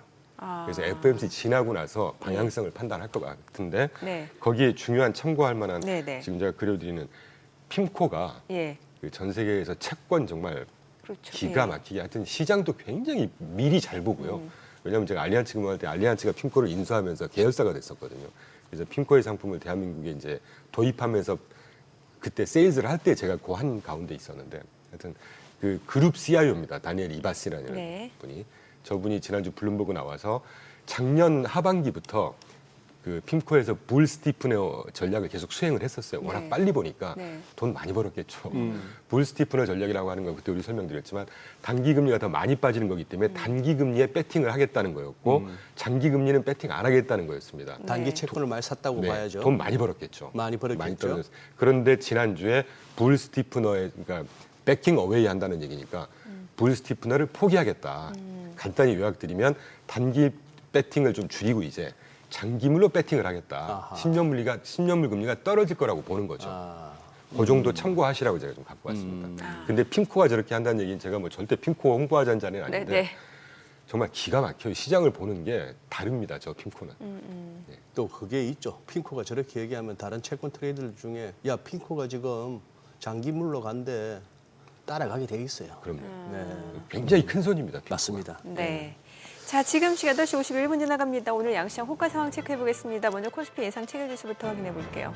오늘 코스피 0.9% 상승 예상됩니다. 오전에 한 7시 40분쯤에 이제 결정이 됐죠. 대주주 양도세 기준 50억 원으로 유지하겠다라고 결정이 됐고, 글쎄요, 이런 소식에 때문일지는 모르겠습니다만 코스피 추가적으로도 상승세가 이어질 걸로 보여집니다. 3,424. 코스닥도 0.7% 상승 예상되고요. 지금 853으로 집계가 되고 있습니다. 시가총액 상위 종목 예상가 보겠습니다. 삼성전자 오늘 2.7% 상승 예상됩니다. 지금 호가 77,400원이고요. SK하이닉스도 4% 강세가 예상됩니다. 예상가 33만 8천 원. LG 에너지솔루션 보합권 예상되고요. 삼성 바이오로직스가 0.7% 하락 예상됩니다. 호가는 103만 원. 한화 에어로스페이스가 0.5% 하락 예상되고요. 현대차가 0.8% 하락 예상됩니다. 지금 호가는 22만 1,500원이고 기아도 1% 약세가 예상되고요.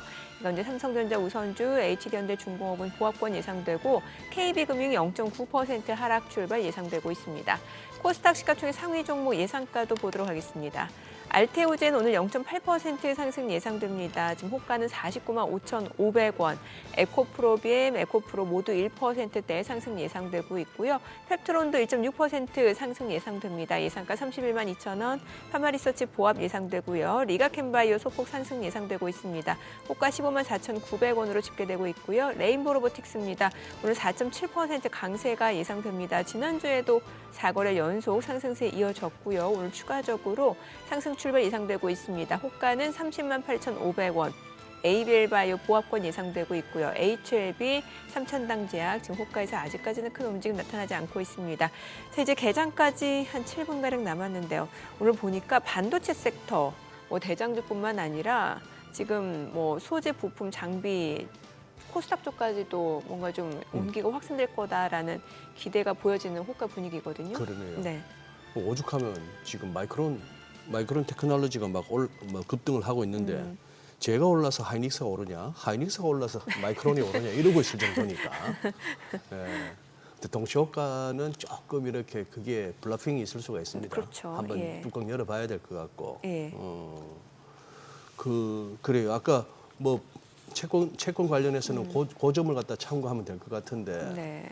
지금 요거 환율이 지금 그거 합니다. 지금 이 대표님 이게 우리가 지난 금요일 날 우리 서울에서 1388원 20전 마감이었는데 이게 조금 NDF 시장에서 올라오고 현재는 지금 95원대에서 거래가 된단 말이에요.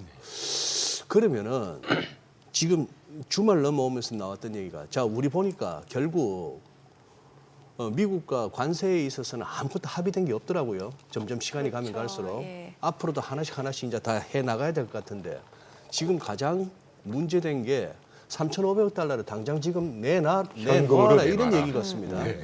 이제 소위 말하는 스페셜 퍼포스 비클 특수법인 거기다가 3,500억 달러 입금시켜 우리가 알아서 할 테니까 이런 분위기인데 여기에 우리가 이제 카운터 그걸로 내놓은 게 이제 주말 동안에 나왔던 게 무제한 통화 수합을 제한해 보겠다. 이것도 하나의 카드다. 지금 제한했는지 그냥 말만 이렇게 하는지는 모르겠습니다만. 그러면 이 원화 담보로 3,500억 달러가 될지 뭐 몇천억 달러가 될지 그걸 미국이 줄 수 있겠느냐 하는 부분인데. 줄 거냐 아닐 거냐의 문제겠죠. 그렇죠. 미국이 줄 그러면 마음이 있느냐 없느냐 이 문제겠죠. 한국 원화를 갖다 담보로 쳐주느냐. 근데 이제 그거는 정치적인 이유가 작용을 할 거라고 보는데 뭐 네. 방송에서 제가 정치 얘기를 하고는 싶진 않지만 예. 그런 게 많이 반영을 하고 있다고 봅니다. 그래서 제가 아까 모두에 주식이 우리나라도 주식이 세서 모두가 해피한 상황임에도 불구하고 조금 그러니까 신중해야 된다는 입장에 제가 환율을 보면서 말씀을 드린 측면도 없지 않아 있습니다. 지금 US 달러가 예를 들면 자료를 갖고 왔는데 예. 유로화 강세, 유로화 대비해서는 약세가 되고 있거든요. 예. 글로벌 시장에서는 달러가 분명히 약세 추입니다 지금. 예. 근데 유일하게 원화 대비해서 지금 달러가 강세예요. 원화 대비. 원화 대비로는 예. 그거 말고 그 옆에 그 다음 그래프를 보여주시면 좋겠는데, 예. 저 파란색이 유로와 유로 달러인데 위로 올라갈수록 유로화가 강세가 된다는 얘기고 초록색이 내려갈수록 달러가 약세가 된다는 얘기인데 지금 저점이 계속 올라가고 있잖아요. 들쑥날쑥은 하지만. 그러니까 유일하게 달러 대비해서는 원화 대비해서는 US 달러가 강세가 되고 있다는 추이입니다, 지금. 이거 많은 걸 내포하고 있다고 봐야죠. 그래요. 아니 이게 3,500억 달러가 어느 정도 규모인지를 보니까 지금 우리나라 이제 8월달 기준 외환 보유고 보니까 4,163억 달러. 그럼 3,500억 달러면 한 84.5% 규모라고 합니다. 이러면 사실 분명히 제2의 IMF가 올 수도 있다라는 얘기가 또 계속 회자가 되는 게 과장된 건 아니라는 거죠. 그러니까요. 근데 일본에 대해서 5,500억 달러를 얘기했고 EU에 대해서 6천억 달러를 얘기했는데 누가 뭐 확인할 것도 없이 일본 5,500억, EU 6천억 달러인데 우리 보고 3,500억 달러라는 얘기는 뭐 비교 안 해봐도 이거는 말이 안 되는. 그러니까 GDP 대비로 봐도 이게 뭐라 일본 보다. 대비로 우리나라가 2배예요 지금. 네. 예. 외환 보유고가 일본이 외환 보유고가 한 2조 달러 정도 될 거예요. 우리나라 외환 보유고가 많아야 450억 달러 정도 될 겁니다. 그럼 거기에 3,500억 달러면 거의 80%입니다. 예, 맞아요. 그러니까. 이게 그냥 넘길 문제가 아니에요, 지금. 그러니 어떻게 보면 저거는 미국도 3,500억 달러를 갖다 얘기했을 때 그 다음에는 뭐 백악관에서 협상 이후에는 뭐 6천억 달러 이런 얘기도 막 나왔지 않습니까? 이 숫자를 봐서는 미국도 우리나라도 이거 된다고 하는 얘기 아닌 것 같아요, 이거는. 네, 지금 뭐 이게 가능성이 있는 뭐 얘기가 아닌 것 같아요. 네. 뭘 하자는 건지를 솔직히 모르겠습니다. 뭔가 지금 양쪽 다. 어떤 뭐 비공개 회담에서 무슨 얘기가 있었는지 하여튼 거기에 대한 뭔가 지금 후폭풍인 것 같습니다, 지금. 결과적으로 한미 정상회담이 잘 됐다라는 거는 저는 잘 됐다고 생각하고 있지 아닌 않습니다. 거잖아요. 예. 예. 일단 서명도 안 했고 예. 합의한 바도 전혀 없고 여전히 이제 불확실성은 이제 남아 있는 거고 정해진 바는 없고. 관세에 대한 부분도 여전히 불확실한 상황이고. 그 관세도 만약에 지금 미국에서 얘기하는 것처럼 그거 내기 싫으면 25% 관세 맞아. 그러니까요. 여러분 관세가 25%로 동결되는 게 아니고요.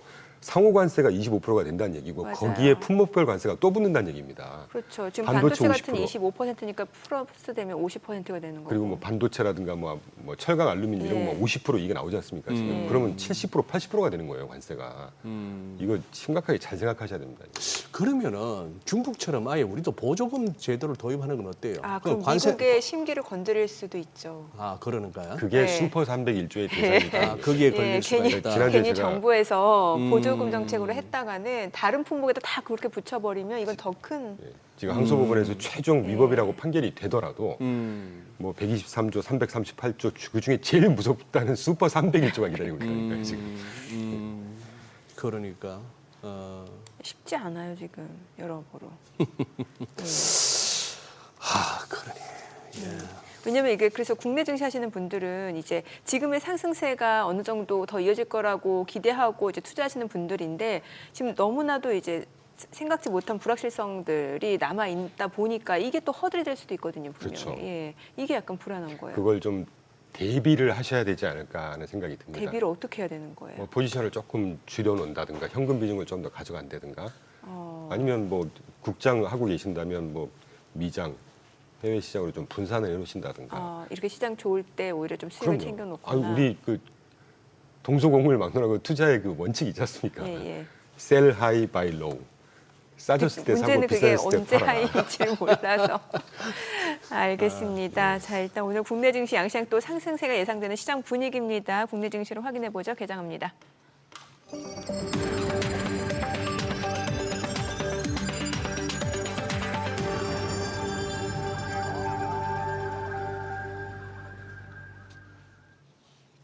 네, 9월 15일 월요일 국내 증시 개장했습니다. 지금 뭐 뉴욕 증시도 그럼 굉장히 좋고 국내 증시도 좀 계속해서 사상 최고 층을 이어가고 있는 상황이고 또 대주주 양도세 기준이 50억 원이다라는 소식이 나왔습니다. 자, 이런 부분이 다시 한번 시장의 또 상승 촉매제가 될 수 있을지도 좀 보시면 좋을 것 같은데 양시장 과연 오늘 호가에서는 반도체 섹터가 일단 흐름이 굉장히 좋을 걸로 예상이 됐었거든요.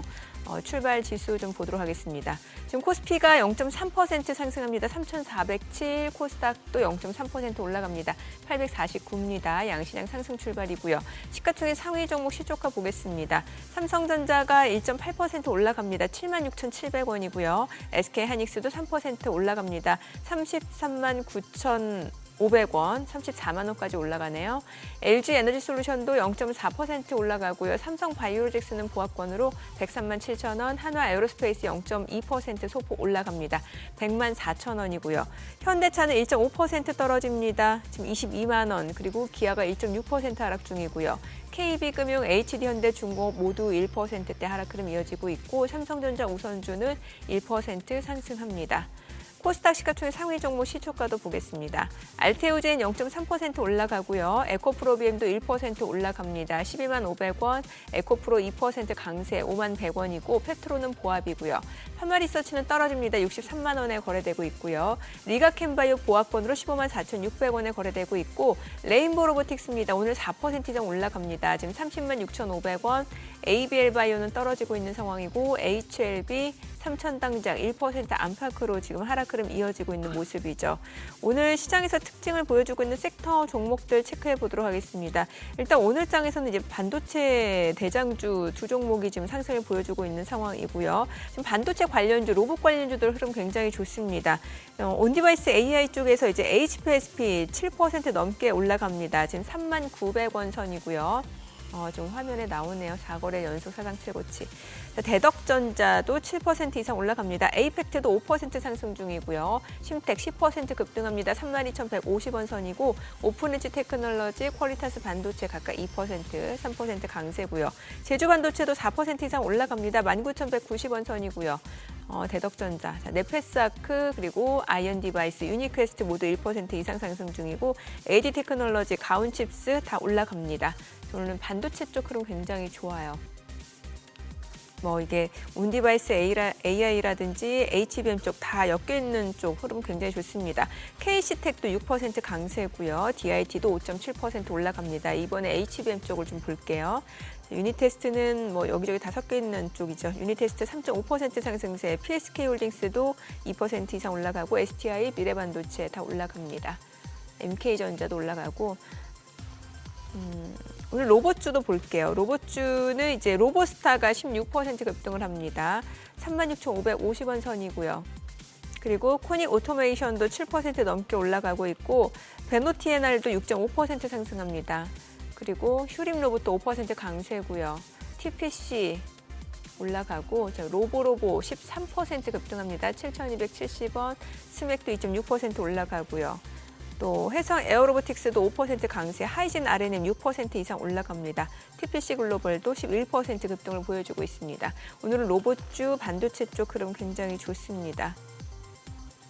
수급 상황 좀 체크를 해보도록 할게요. 오늘 유가증권 시장에서는 외국인이 삽니다. 지금 1,326억 원 순매수고요. 개인과 기관은 각각 362억 원, 851억 원 매도 우위고 코스닥에서는 개인 투자자가 662억 원 매수 우위, 외국인과 기관은 각각 510억 원, 125억 원 순매도를 나타내고 있습니다. 환율 체크해 보겠습니다. 달러 환율입니다. 정기적 마감 대비로 4원 80전 상승하면서 1,393원에 개장이 됐습니다. 오늘 반도체가 확실히 분위기 좋네요, 지금. 반도체. 네. 그러니까요. 예. 예. 야, 그래.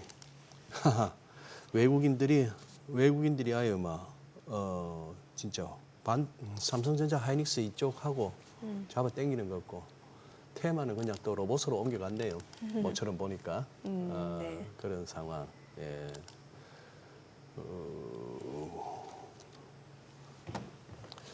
이게 지금 며칠째 오르는 거예요. 이거 사상 최고 경신은 사흘째지만 이거 벌써 열흘 넘은 것 같은데 연속으로 상승이. 코스피요. 네. 네. 그냥 딱 열흘째예요. 계속 양봉 아닙니까? 양봉인데다가 굉장히 가팔라요.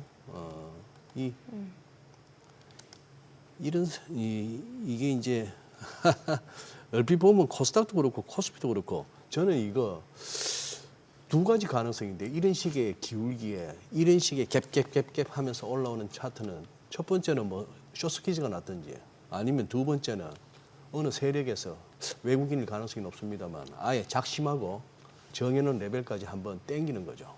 기술적으로 이제 그럴 수도 예, 있겠죠. 그리고 또 하나 이제 제가 보는 거는 환율이 지금 다시 1385원대 갔다가 지금 1390원 예. 저점이 갑자기 얘기 안 나지만 예. 환율이 다시 지금 살짝 튀고 있는 상황이었습니다. 예. 이제 그런 거에 대한 어떤 매수세 또 있을 것이고 환율이 튀는데 환율이 올라가면 어. 외국인들 입장에서 원화가 싸지지 않습니까? 예. 그러니까 나중에 떨어지기 전에 환에서도 먹고 주가 상승에서도 먹고 늘 하던 패턴이죠. 아하. 예. 아하. 그러니까 환율이 오른다는 얘기는 원화가 싸진다는 얘기니까 네네. 쌀 때 달러가 비쌀 때 많이 살 수 있으니까 더 네. 싸게 살 수 있으니까 이제 그런 효과도 있을 것이고 지난주에 오라클 같은 경우 실적 발표했는데 뭐 오라클 실적 발표도 좋게 나온 게 중요한 것도 중요한 예, 거지만 AI의 성장세 우리 한 3주 전만 해도 그왜 뭐 AI 버블론 거품론. 그 누가 갑자기 생각이 안 납니다. 그 샘 얼트만이 네, 맞아요. 자기가 뭘 한다고 그 얘기하냐고 제가 말씀드렸잖아요. 그 일부 업체의 투자 열기가 좀 과열되고 있다. 이 정도 얘기한 거였던 걸로 저는 예, 기억해요. 버블이 예, 뭐 한다고 전혀 AI 성장세를 지난주에 오라클 실적 발표로 그냥 다 잠재워버렸죠. 그러게요. 샘 얼트만 빈정상하겠습니다.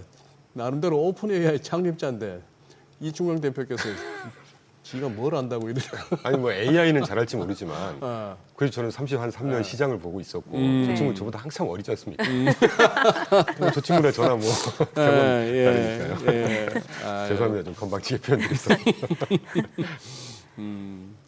지금 그러면은 그거 해도 될까요? 이제 다음 주 뵙는데 이번 주에 뭐 어떤 식으로 시장이 그거 할지 모르겠습니다만 지금 여기서 설령 FMC를 거치는 가운데에 조금 그리고 저는 왠지 금요일 날 BOJ가 자꾸 좀 찜찜한데 하기야 지금 총리가 없는 상태라서 뭐 어떻게- BOJ가 움직이게 하겠습니까만 네, 저도. 지금 여기서 조금 어떤 그동안 단기 급등에 따른 좀 조정이 오더라도 뭐 굳이 두려워할 필요는 없다. 네, 저는 분명히 저가 매수의 기회다. 저가 매수의 기회다. 라는 생각을 아직까지 계속 하고 있습니다. 저가 그래요. 매수 기회. 이게 뭐 미국 쪽을 말씀하시는 거예요? 예, 미국 쪽 그럼 우리나라는 여전히 조금 조금 보수적으로 신중할 보시는 필요가 있다. 거고. 왜냐하면 이제 이익 실현을 좀 해야 되는 타이밍으로 가지 않나 하는 예. 느낌이 듭니다.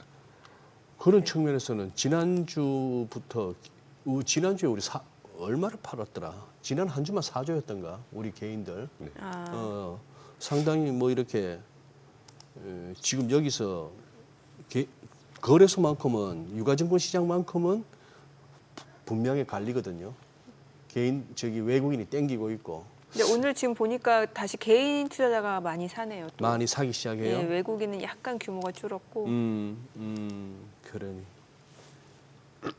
이렇게 날라가 어느 정도 시장 내에서 하방 배팅했던 포지션들은 이 정도 되면 대충 정리되지 않았을까요? 참 쇼스 퀴즈 나오죠. 쇼스퀴즈 나오고 예 그러니 근데 외국인들이 사준다는 게 코스피에서 외국인들이 네. 사준다는 게 좀 의미가 있죠. 사실은 외국인들이 거의 이렇게 방향성을 방향성을 가지고 있으니까. 잡죠. 예. 워낙 그 속된 표현으로 구찌들이 크니까. 네. 네. 거기에 역사적인 예외 현상이 2020년, 21년 코로나 랠리였습니다. 그죠? 네. 그때는 개인들이 이제 워낙 그러니까 경험을 한 것이죠. 저도 그 안에 한번 살짝 좀 좋은 수익률 냈었고요. 그때는 워낙 갑자기 싸졌었으니까요. 예. 예. 아니 그럼 미증시 쪽에서 이제 저가 매수 기회다라고 말씀 주셨는데 어느 쪽이 저가 매수 기회예요? 왜냐하면 AI 관련주들은 이미 시세를 내고 있는 계속 상황이라서. 예. 제가 늘 말씀드린 부동산, 중소형이 지난주에 뭐 플러스를 기록하긴 했는데 생각보다 조금 약했습니다. 왜냐하면 네. 금리가 예. 단기 바닥을 치고 지금 살짝 상승하는 예. 추이였단 말이죠. 예. 여기 보시면 부동산 중소형주가 지난주 한 주 각각 0.32, 0.25 상승을 했거든요. 이 정도면 금리 상승한 덕분에 조금 상승세가 꺾였다는 얘기입니다. 아. 그래서 연말까지 예. FMC 이제 분명히 저는 베이스 케이스 최소 2차례 정도는 인하할 거라고 그러니까 금리나 기조에는 이제 이런 부동산 봐요. 쪽으로. 그렇죠. 그래요. 그리고 이제 금융하고 부동산, 중소형 요 세 개 섹터 정도를 보시면 단기적으로 금리 인하에는 가장 수혜를 받을 섹터들이니까요. 제약바이오나 이쪽은 하나도 좀 좋게 보시는 게 아닌가 봐요. 이쪽은 좀 보수적으로 보시나 봐요. 워낙 여기는 좀 이 밸류에이션 자체가 힘듭니다. 저희가 뭐 아주 기업단의 분석을 깊이 하진 않는데 예. 이 제약바이오는 정말 꿈을 먹고 말 그대로 꿈을 먹고 사는 업종인 것 같아요. 저희가 네. 볼 때는. 그래서 지금까지도 그랬고 앞으로도 뭐 알테오젠 같은 경우처럼 네. 정말 확실하게 파이프라인이 확실한 회사가 아니라면 저희는 조금 꿈의 기대 고객들의 그 소중한 자금을 막 그렇게 투자하기는 조금 저희 같은 보수적으로 하는 데는 네. 조금 부담이 되더라고요. 이렇게 이른바 서학개미들 가운데 보면은 진짜 공부들 많이 하시는구나 싶은 게 제가 처음 듣는 회사 그런 것들을 이렇게 하세요. 하면서 수익을 내고 계시더라고요.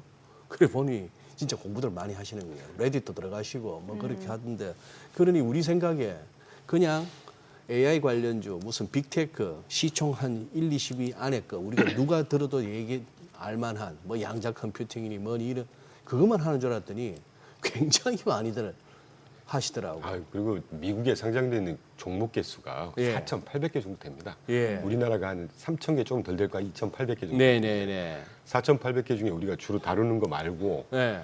주로 다루는 게 몇 개나 되겠습니까? 한 그러니까. 200개, 도 안 될 거면 한 50개 되나요? 네. 그거 빼고 4,750개 중에 얼마나 많은 회사가 있겠습니까? 주가 1불짜리도 있고요. 네. 우리나라도 비슷하지만.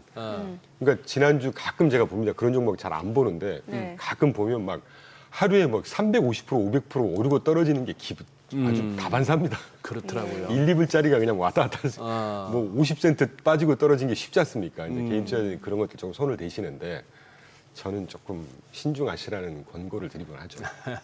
알겠습니다. 예, 오늘 그래요. 여기까지 듣겠습니다. 내용 잘 들었습니다. 고맙습니다. 감사합니다.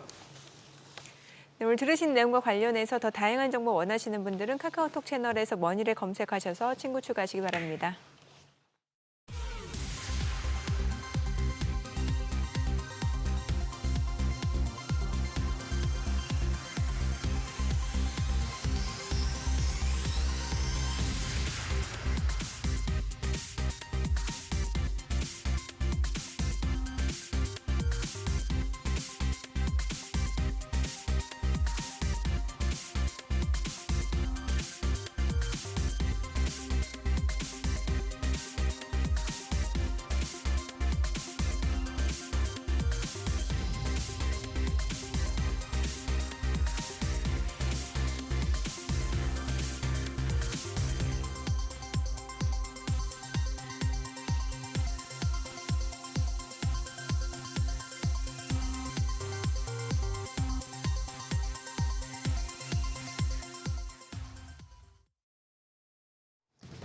이 시각 시황입니다. 국내 증시가 4거래일 연속 사상 최고치를 기록합니다. 현재 코스피가 3,400을 돌파하면서 3,419포인트 가리키고 있고요. 코스닥도 0.4% 가까운 오름세로 850선에서 전개됩니다. 수급 상황 보시죠. 오늘 유가증권 시장 외국인만 사고 있습니다. 1,855억 원 순매수하고 있는 가운데 기관은 1,280억 원, 1,300억 원 넘는 팔자 포지션 취하고 있고요. 개인 역시 552억 원 순매도 기록 중입니다. 코스닥 시장입니다. 코스닥 시장에서는 메이저 수급 주체 모두 팔자 포지션 취하고 있습니다. 외국인이 500억 원 가까운 매도 우위 기록하고 있고 기관 역시 210억 원 순매도 기록 중입니다. 이런 가운데 오늘은 개인만 홀로 786억 원 매수 우위 보여줍니다. 등락률 상하이 업종입니다. 오늘은 건축 제품과 건설, 건축 자재 업종이 상승률 상위권에 위치해 있습니다. 반면 건강관리 기술과 전기 장비, 기계 업종은 하락폭이 큰 것으로 집계됩니다. 시장을 주도하는 테마 종목별 시세 체크하겠습니다. 지금 BGDS를 좀 다시 한번 돌려볼게요. 일단 반도체주 강세가 이어지고 있는데 반도체주 관련 종목들 함께 살펴보시죠. 6세대 고대역폭 메모리 HBM4 공급이 임박하면서 지금 삼성전자와 SK하이닉스 간 주도권 경쟁이 치열한 상황인 만큼 HBM 관련주가 주목받고 있습니다. 특히 삼성전자와 SK하이닉스 오늘도 시장 상승을 주도합니다. 삼성전자가 2.92% 오름세로 또 한 번 52주 신고가 돌파해냅니다. 77,500원. SK하이닉스 전 거래일에 역사적인 신고가를 경신했었죠. 오늘도 2.4% 추가적인 오름세입니다. 336,500원에 거래되고 있습니다. 이어서 온디바이스 AI 쪽까지 온기가 퍼지고 있는데요. 이쪽에서는 심택이 8.58% 강세로 31,650원, 에이펙트가 5.6% 상승하며 3,360원에 거래되고 있고요. 오픈엣지 테크놀로지도 1.7% 오름세입니다. 반면 마음 AI와 퀄리타스 반도체는 하락 전환이 됐습니다. 마음 AI가 1.4%, 퀄리타스 반도체가 1.65%, 퀄리타스 반도체는 오름세 기록하고 있습니다. 로봇주 보겠습니다. 테슬라 효과를 받으면서 로봇주가 테마들 중에서도 좀 강한 상승세 보여주고 있습니다. 우리가 쉬는 사이에 테슬라, 휴머노이드 로봇과 인공지능 분야로 사업 비중을 옮겨갈 것이란 기대감 속에 7% 넘게 오르자 로봇 관련주 역시 오름세 기록하고 있는데요. 로봇주 내에서는 휴림 로봇이 10.6% 상승합니다. 거래가 3,340원이고요. TPC가 3.67% 오름세, 레인보우 로보틱스도 3.4% 강세 보여주고 있습니다. 30만 4,500원에 거래되고 있고요. 밖에 LG전자와 엔젤 로보틱스도 오름세 기록 중입니다. 마지막으로 증권주 보시죠. 증권주도 강합니다. 정부가 주식 양도소득세를 내야 하는 대주주의 기준을 현행대로 종목별 50억 원 이상으로 유지하겠다고 밝혔죠. 이런 가운데 신한투자증권은 세제 개편안 완화 기대감이 확산되면서 주식시장 거래 대금이 급증했다며 증권업의 영업 환경 개선으로 이어지고 있다고 분석했는데요. 소식에 부국증권이 3%대, 신영증권도 3.79% 오르며 15만 800원에 거래되고 있고요. 상상인증권이 7% 넘는 오름세, 밖에 대신증권과 현대차증권도 2% 내외의 상승세 기록하고 있습니다. 코스피 사상첫 3,400을 돌파한 가운데 반도체주가 시장 상승을 주도하고 있는데요. 다만 지금 유가증권 시장에서는 외국인만 사고 있고 또 코스닥 시장 같은 경우에는 메이저 수급주체 모두 팔고 있어서 이런 흐름 계속되고 있을지는 상황 좀 더 지켜보셔야겠습니다. 지금까지 시장 상황 전해드렸습니다. 한 주간 외국인과 기관이 가장 많이 순매수한 종목 살펴보는 투자자 순매수 탑5 시간입니다. 지난주 코스피가 드디어 박스권을 탈출했습니다. 4년 2개월 만에 3,340선을 넘으면서 3거래 연속으로 사상 최고치를 경신했는데요. 매년 9월이면 약세장이 반복된다는 9월 증시 징크스가 올해는 적용되지 않는 분위기입니다. 미국의 9월 금리 인하 기대감이 커지면서 기술주 훈풍이 부는 가운데 새 정부 랠리를 멈추게 했던 정부의 세제 개편안에 대해 정부가 양도세 대주주 기준 유지 방침과 함께 주식 양도소득세도 전면 재검토하겠다는 논의가 맞물리면서 투심을 지탱했습니다. 특히 외국인의 수급이 결정적이었는데요. 외국인은 4개월 연속으로 바이 코리아를 이어갔습니다. 그 가운데 외국인은 유가증권 시장에서 SK하이닉스와 삼성전자를 중심으로 반도체 대형주를 집중 매수했는데 그러면서 그 둘이 1위와 2위를 차지했고요. 다음으론 하나 에어로스페이스, 카카오, 그리고 삼성전자 우순으로 사들였습니다. 1위에 오른 SK하이닉스는 지난 2일부터 12일까지 9거래 연속으로 상승하면서 최고가 행진 기록을 쓰고 있습니다. 30만 닉스까지 달성하면서 불기등을 이어가고 있는데요. 증권가에서는 40만 원까지도 내다보고 있습니다. 오라클이 기하급수적인 성장 전망을 제시하면서 AI 낙관론에 다시 불을 지피자 이 훈풍이 우리 반도체주에도 영향을 미쳤고 최근 세제 개편안 관련한 정책 불확실성이 사라진 효과도 작용한 것으로 보이는데요. 특히 지난 금요일 SK하이닉스가 HBM4 개발을 마무리하고 양산 체제를 구축했다고 발표하면서 투심이 더욱 쏠린 것으로 보입니다. 이미 HBM 시장에서 50% 이상 점유율로 최대 공급자인 상황인 만큼 이로 인해 더 강한 경쟁력 우위를 확보했다는 평가가 나오고 있습니다. 코스닥 시장도 살펴볼까요? 외국인은 알테오젠, 동진 세미캠, 코오롱 티슈진, 제주반도체, 그리고 레인보우 로보틱스 순으로 사들였는데요. 1위에 오른 알테오젠은 피아주사 제형 SC 프로젝트에서 가시적인 성과를 앞두고 있습니다. 일단 머크와 진행 중인 키트루다 SC의 미국 FDA 승인이 오는 23일로 예정된 가운데 다이이치 산쿄의 에너2 SC, 또 산도즈의 바이오시밀러 SC 제형 등 후속 프로젝트도 순차적으로 진행되면서 글로벌 파트너십의 범위가 넓어지고 있는데요.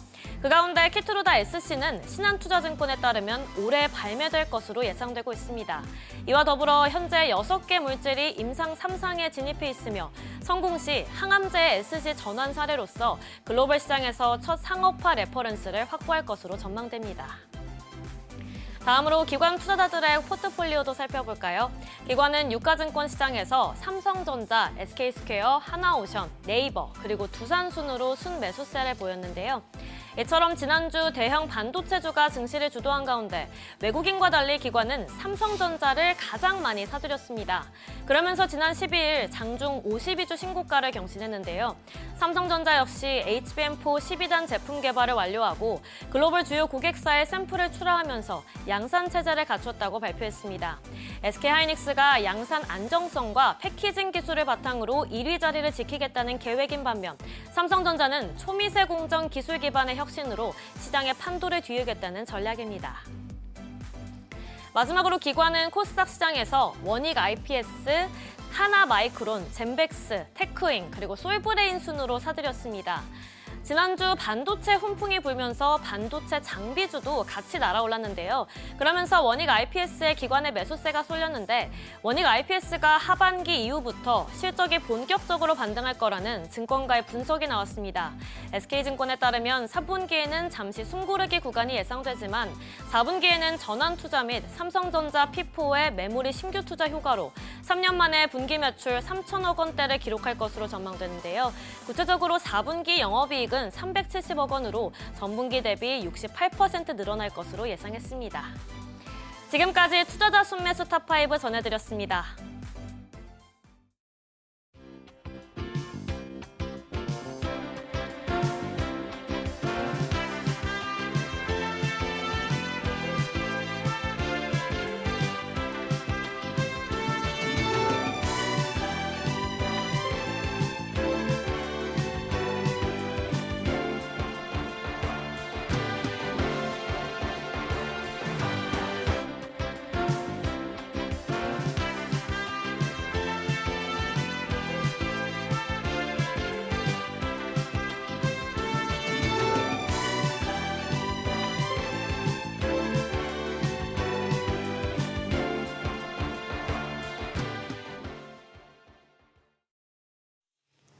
오늘 국내 증시 개장 상황 그리고 주목해볼 산업 리포트까지 알아보겠습니다. 네, 한영희 그로스 리서치 수석연구원 모셨습니다. 어서 오세요. 안녕하십니까. 방금 우리 신재원 양 똑소리 나죠?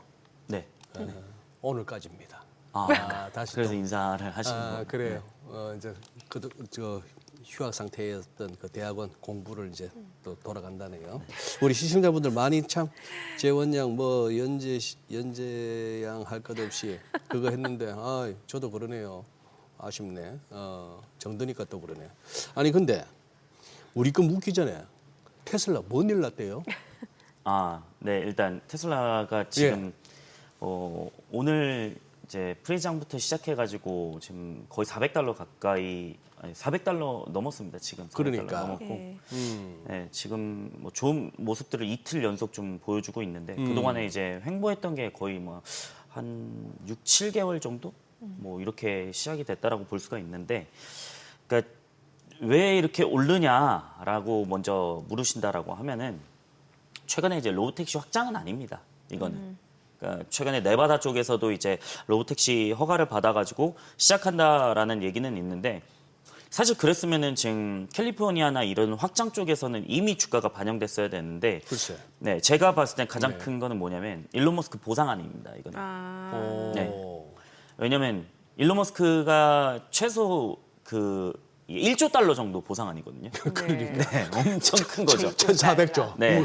우리 돈. 네, 엄청 큰 거죠. 이거는. 예. 네, 말도 안 되게 큰 건데, 근데 왜 이렇게 보상안이 뭐 민감하냐라는 걸 봤을 때는 뭐 제가 볼 때는 사실 그 동안에 달성을 다 했잖아요.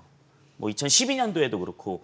뭐 2020년도인가도 한 번 있었고요. 그때가 시총 5배 올리겠다라고 했는데 시총 5배 올렸잖아요. 근데 그게 시총만 올린다고 해서 끝이 아니고 시총을 그 매출하고 이익이 성장해야 되는 겁니다. 글쎄. 예. 네, 예. 그다음에 이번에는 시총 목표가 얼마냐면 8.5 트릴리언 달러입니다. 그럼 여기서 지금 몇 배가 가야 되냐면 한 4-5배 예, 정도는 가야 되겠죠? 예. 6배 정도는 가야 될 거예요. 그러니까. 네. 예. 1.2 트릴리언 달러니까. 어.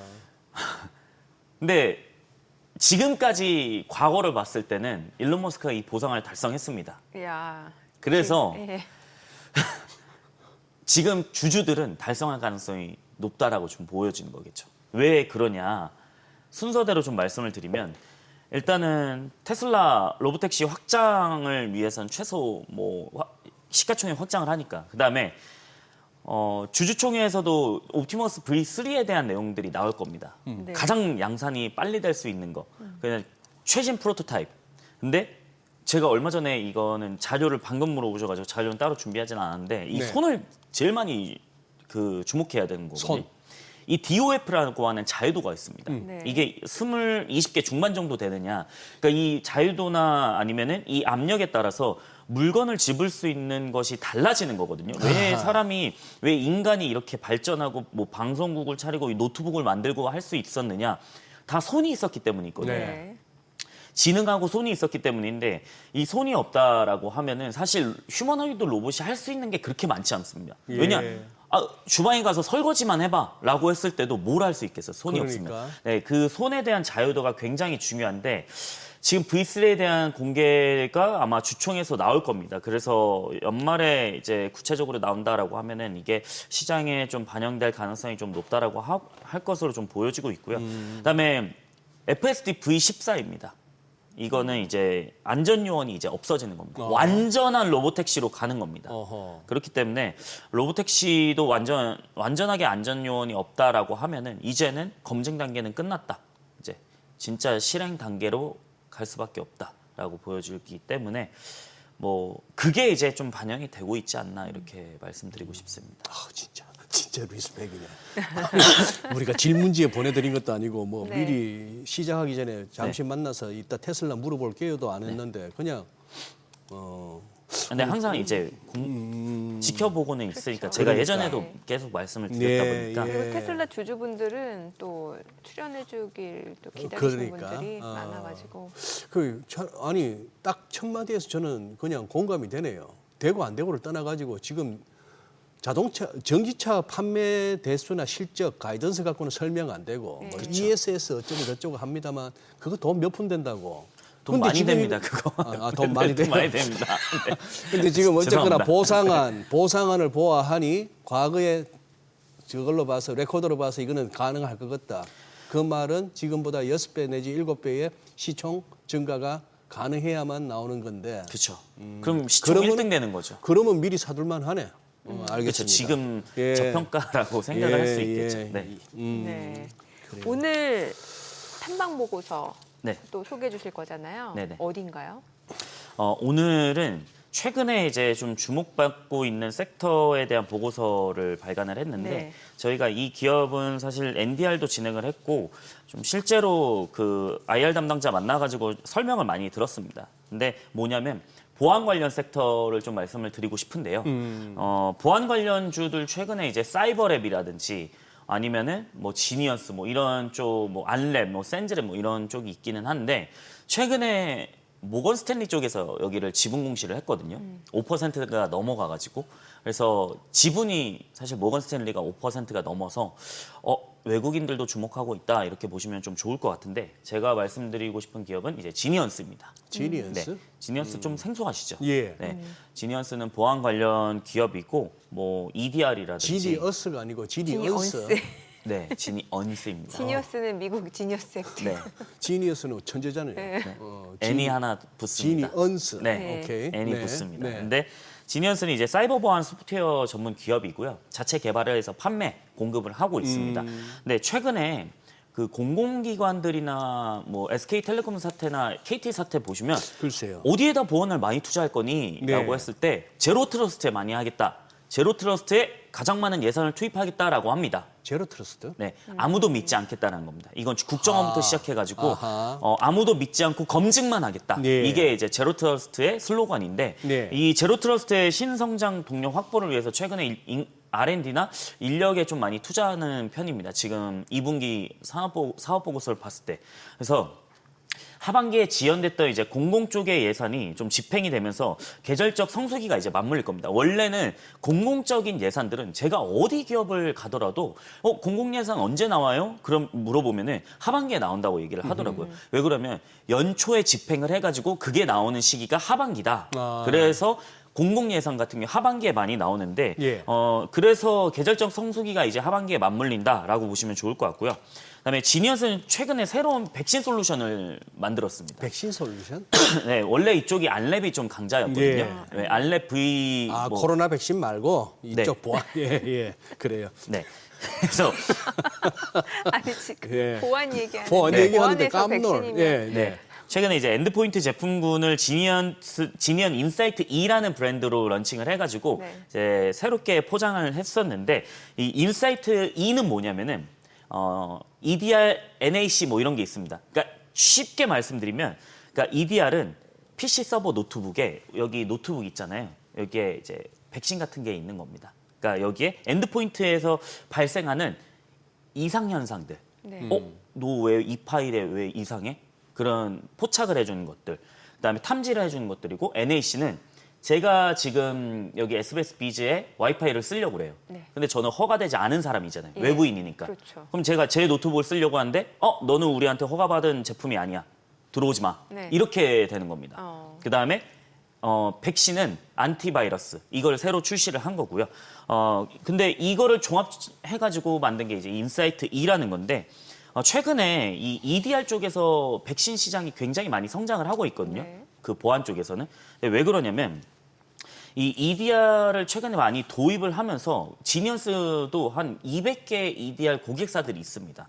근데 이 EDR에서는 그 별도의 고객사들이 별도 신설 예산 항목을 신설을 해야 됩니다. 그러면 뭐냐? 기존에 NAC 오케이 들어와 예산 줄게 이렇게 됐는데 EDR은 안 됩니다. 신설을 해야 됩니다. 그래서 시장 확장이 좀 천천히 가는 부분들이 있거든요. 근데 이 EDR 쪽에서는 최근에 지니언스가 이 MDR이라고 하는 게 있어요. 뭐냐면 아까 EDR은 그냥 탐지만 해주는 거잖아요. 근데 MDR은 뭐냐면 매니지먼트까지 같이 해주는 겁니다. 이게 뭐냐면 관리까지 해주는 건데 네. 탐지만 됐어요? 예. 그러면 그거 어떻게 하라고? 어떻게 하라고? 들어왔는데. 그럼 이거를 그 도국 이 전문 인력이 대신 해줘야 되는 거잖아요. 그 서비스를 대신해주는 게 MDR입니다. 그러니까 EDR보다 한 차례 더 진화됐다라고 보시면 될 것 같은데 이 MDR은 EDR 고객사 200개 중에 새로 출범해가지고 고객사를 모집을 할 겁니다. 첫 고객은 이미 상반기에 처음 나왔고요. 그렇기 때문에 최근에 이 EDR 고객사들이 자연스럽게 MDR 쪽으로 넘어갈 수 있는 게 뭐냐면 통합 솔루션을 원하는 겁니다. 뭐냐면 우리 은행 가보시면은 자 공인인증서 설치하세요, 뭐 N프로텍트 설치하세요, 막 이렇게 되잖아요. 예. 그러면 뭐 설치하라, 액티브 X 설치하라, 네. 뭐 설치하라 그러면 저희 컴퓨터에서 충돌이 납니다. 이게 충돌이 나. 왜냐? 네. 에이전트가 각각 다르니까 이 회사가 각각 네, 다른 거예요. 네. 그래서 뭐 우리 사인 오케이 어떤 공인인증서 발급할 때 여러 개 회사들 있잖아요. 맞아요. 예. 네, 그런 회사들이 있는데 그게 충돌을 하는 겁니다. 그래서 이걸 통합할 수밖에 없는 이유들 그리고 이 수요밖에 없는 이유가 뭐냐면 지니언스 같은 경우에 이걸 한 에이전트에서 같이 구동을 하다 보니까 충돌할 일이 많이 없는 거죠. 그렇기 때문에 요구사항이 좀 높아질 수밖에 없다라고 하는 거고 그다음에 마이크로소프트나 이 엔드포인트 시장에서 계속 주목받는 이유들이 뭐냐면 제 노트북만 보더라도 저 이거 얼마 전에 바꿨거든요. 예. 근데 여기 보안 탑재돼 있어요. 보안이 탑재돼 네, 있어요. 마이크로소프트 거. 예, 예. 네. 엔드포인트에서. 예. 그러니까 이런 제품이 워낙 많아지다 보니까 그다음에 크라우드 스트라이크 같은 경우에는 뭐냐면 서버용에서 이제 엔드포인트를 확산하고 있다는 거죠. 그렇기 때문에 이번에 안티바이러스 백신 출시에 대한 부분들은 사실 하나둘씩 연결이 되는 겁니다. 그래서 이번 연도 저희가 봤을 때는 2025년 매출의 579억의 영업이 111억은 사실 20년 흑자기조 전망으로 봤을 때는 계속 이어지고 성장할 가능성이 높다라고 생각을 하고 있고요. 그다음에 이번에 SK 사태나 KT 사태로 인해 가지고 5년 동안 1조를 투입하겠다, 7천억을 투입하겠다라고 하는 부분들은 아마 전체 보안 관련주들 그동안의 주가에 대한 수혜를 많이 못 받았거든요. 예. 그것에 대한 수혜를 받을 수 있기 때문에 저희가 이번에는 보안 관련주 지니언스를 좀 소개해 드려 보겠습니다. 근데 보안 관련주가 지금 지니언스만 있는 건 아니잖아요. 그렇죠. 근데 실적에 대한 성장성이나 지금 사실 보안 관련주들이 실적이 들쭉날쭉해요. 되게. 어허. 그나마 안정적인 게 이제 안랩이긴 한데 예. 사실 오로지 보안 관련주보다는 이제 정치적인 테마주로도 연동이 되고 그런 물량들이 과거에 얼마 전에 좀 있었다 보니까 저희가 봤을 때는 오로지 좀 실적으로 성장할 수 있는 데는 어디냐라고 찾았을 때는 이제 지니언스라고 좀 소개를 그러니까 드려보고 오늘 싶습니다. 보니까 지니언스만 좀 주가가 올라가고 있는데 이게 그럼 실적 기반으로 좀 올라가고 있다라고도 볼 수 있겠네요. 네, 그래서 2분기 때 모건 스탠리가 들어왔거든요. 아, 네, 그거는 원래 저희도 좀 2분기에도 한번 소개시켜 드린 적이 있었는데 네. 5% 이상 공시를 했다라고 하는 거는 예. 사실 유망하게 보는 거죠. 그래서 그 부분을 좀 보시면 좋을 것 같습니다. 지금 좀 전에 보안 관련주 해갖고 화면에 나왔는데 다 파란색인데 한수석이 소개하고 있는 지니언스만 올라가고 그러니까요. 있고. 아, 제가 좀 매수 추천을 드린 건 절대 그건 네, 아닌데 네. 좀 전에 저는 설명드리면서 1분 차트를 띄워보니까 한수석 입에서 지니언스가 딱 되는 순간부터 양봉이 팡팡팡 튀는 거 보니 이게 하우머니 효과, SBS 비즈 효과, 환영이 효과도 있는 건데 야 이거 유혹 생기네. 이거 자꾸 하고 싶어지네. 우연이겠죠. 저는 그래서 국내 증시를 안 합니다. 아, 우리도 막 종목 팔이하면 아니야 종목 저 뭐야 안 됩니다. 예, 그러면 안 그냥- 됩니다. 그냥 우연입니다. 우연인가? 예, 예. 왜냐면 이미 야, 모건스탠리가 이거 2분기 때- 왠지 하고 싶으시네. 이거 돈 될 것 같은데. 아닙니다. 저는 예, 모건스탠리가 이미 2분기 때 들어왔대잖아요. 예. 그냥 참고용으로만 봐주시면 네. 좋을 것 같습니다. 뭘 방송하세요? 그냥 유튜브 파가지고 그냥 종목. 산업 보고서 좀 알려주세요. 어디 저희가 산업 보고서는- 예. 다음 주까지만 좀 비만 치료제를 아, 다룰게요. 그렇지. 아, 네네네. 저는 잠시 쉬겠습니다. 네. 예. 다음 주는 사실 비만 치료제는 아니에요. 예, 메시 예. 치료제예요. 예, 예. 간 쪽. 예. 네, 근데 메시 치료제인데 일단 오늘은 이제 마지막 비만 치료제라고 네, 네. 보시면 좋을 것 같은데 네. 저희가 이렇게 계속 이렇게 연재 시리즈를 놓은 이유가 뭐냐면 비만 치료제가 요즘 확장이 많이 되고 있다 보니까 좀 공부를 같이 하셨으면 좋겠다라는 네. 마음에 이제 말씀을 드리는 건데 이제 오늘 소개드리는 기업은 이제 차세대 호르몬은 어디인가? 원래 GLP-1이 예. 인크레틴 기반 호르몬 치료제잖아요. 예. 인슐린 분비를 위해 가지고. 예. 그래서 시상하부에서 뇌에서 너 포만감 있으니까 그만 먹어. 이런 거잖아요. 쉽게 예, 말씀드리면. 예. GLP-1이 나오면은 예. 네네. 근데 이제 이게 호르몬 치료제다 보니까 예. 이거 하나로 쓰기에는 이제는 시장이 과연 받아들일까? 밸류를 측정해줄까? 이런 생각들을 가졌거든요. 네. 그래서 최근에 이제 임상 데이터들을 저희가 쭉 살펴보면은 GIP도 있고 글루카곤도 있고 아밀린도 있습니다. 네. 그러니까 이거를 좀 설명을 드리고 싶은 건데 GLP-1 싱글만 하는 거는 이제는 밸류를 많이 못 받을 것 같아요. 왜 그러냐면 일라이릴리랑 노보노디스크 주가만 보세요. 일라이릴리는 버티죠. 오포글리프론 데이터 시장에서 안 나왔다고 하더라도 반등 나오잖아요. 네. 노보노디스크 반등 살짝 나오는데 아직까지 그 전고점 뚫으려면 한참 남았습니다. 예. 왜냐? 세마글루타이드, 노보노디스크가 개발한 세마글루타이드는 싱글이고요. 그다음에 마운자로 지금 한국 출시됐죠. 이거는 듀얼입니다. GLP-1, GIP. 두 개로 하기 때문에 체중 감량이 더 강력한 겁니다. 그래서 파트 1에서는 저희가 GLP-1 단일 기전의 단점 두 가지를 좀 말씀을 드리겠는데 일단 근육량 감소입니다. GLP-1을 맞으면 체중 감량이 되지만 킬로그램 수는 빠져요. 근데 올리 팻 지방만 빠지는 게 아니고 근육까지 같이 빠진다는 근육도 거죠. 같이 빠진다? 네.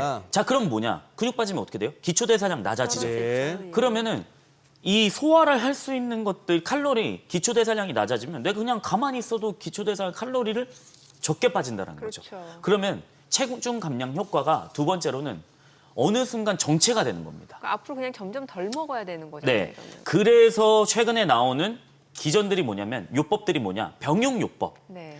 자, 그러면은 우리 근육 보존을 해주는 게 뭐가 있어요? 비마그로밤이라는 게 있습니다. 이게 일라이릴리가 지금 임상을 하고 있고요. 그다음에 그 마이오틴 이거는 이제 그냥 근감소증 뭐 치료제로 뭐 건기식도 생산을 하고 있고요. 그래서 케어젠이 최근에 이제 쭉 상승하는 모습들도 보여주고 있는데 그래서 근감소증에 대한 것을 좀 많이 보완을 하고 있다 이렇게 보시면 될 것 같고 그다음에 복합 호르몬 전략 우리가 싱글 아니고 듀얼, 트리플 이런 쪽으로 가는 겁니다. 뭐냐면 이제는 레타투르타이드 그러니까 삼중작용제라고 불리는 거예요. 네. GLP-1, GIP, 글루카곤. 이건 뭐냐면 그냥 이거 나오면 아무도 여기에 비빌 수가 없는 겁니다. 네. 왜냐? 25% 감량이 되거든요.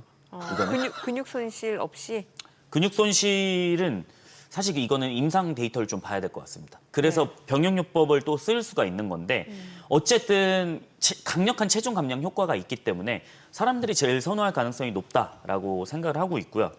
그다음에 결국에는 이 티얼제프타이드 40자로보다는 더 시장을 확대할 가능성이 높은 거고 그래서 노보노디스크가 아밀린하고 GLP-1하고 결합한 카그리세마 개발을 착수를 하고 있죠. 그렇기 때문에 노보노디스크가 지금 뒤처지고 있는 이유는 자 일라일리 파이프라인은 짝짝짝짝 정리가 돼 있는데 너네 뭐 하고 있니? 라는 겁니다. 저희가 그럼 지금 노보노디스크나 일라이릴리를 말씀을 드렸지만은 좀 앞에서도 어떤 이거 두 개밖에 없나? 그건 아니거든요. 저희가 생각하는 기업 중에 하나가 지금 메세라라는 기업을 좀 주목을 하고 있습니다. 웨스라. 네. 좀 못 들어보신 분들도 많을 거예요. 이거는 미국 증시에 상장이 되어 있습니다. 네. 국내 증시에는 상장이 안 되어 있고 뭐 구글 벤처라든지 이런 쪽 다 들어와 있습니다. 소프트뱅크라든지. 그래서 이거는 뭐냐면 그냥 이 목적을 가지고 신설된 회사예요. 어허. 그것만 가지고.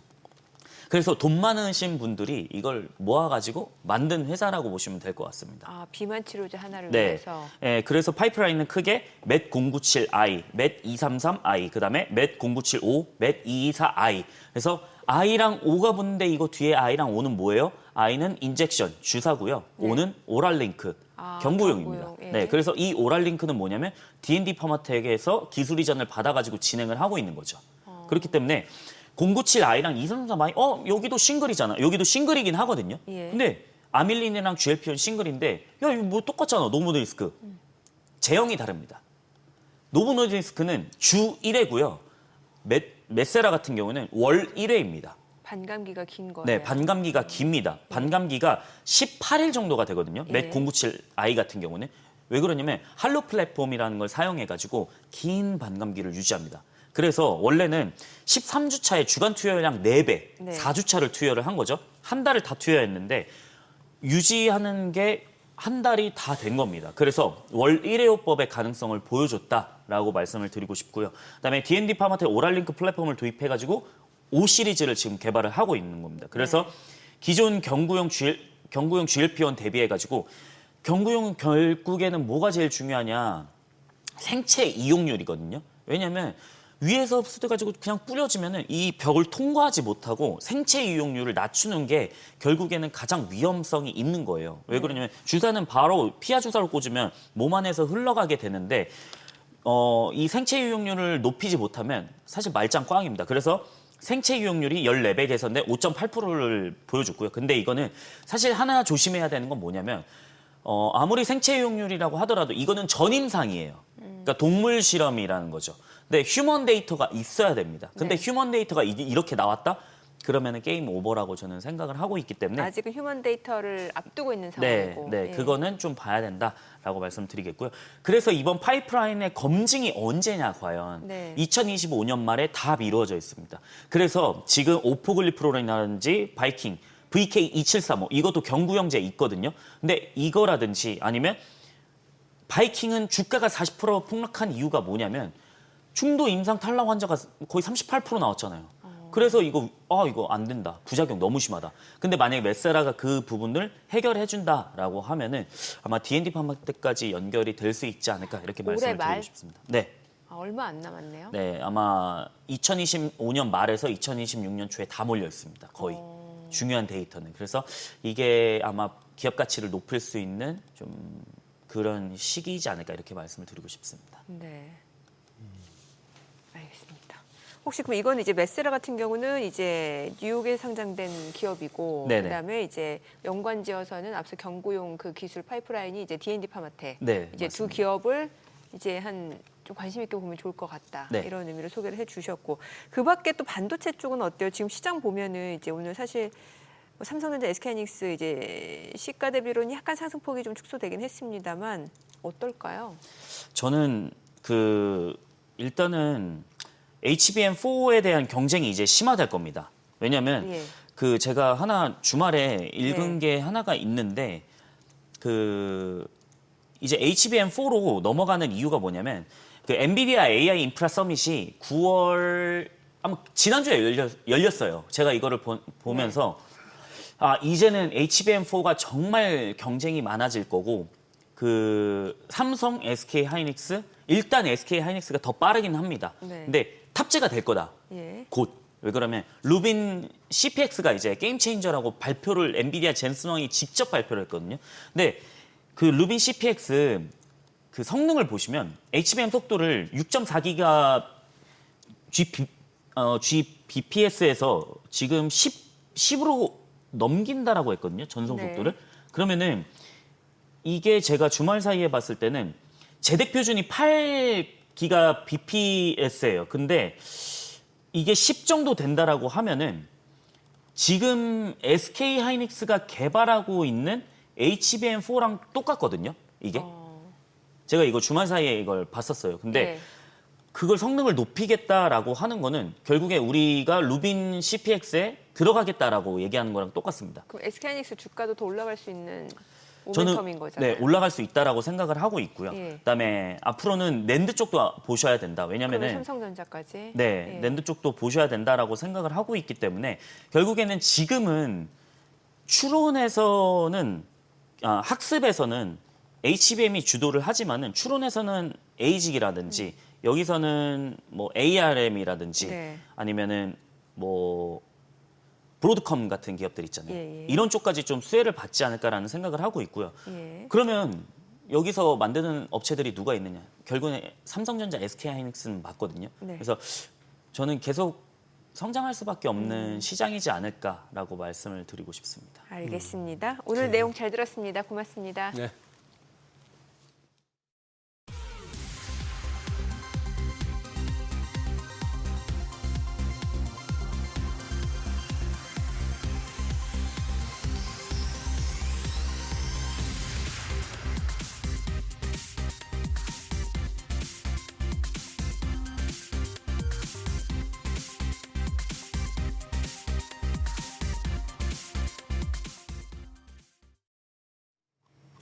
네, 지금 코스닥은 보합권으로 상승폭이 좀 축소되긴 했습니다만 코스피 여전히 3,411 계속해서 사상 최고치네요. 흐름이 좋네요.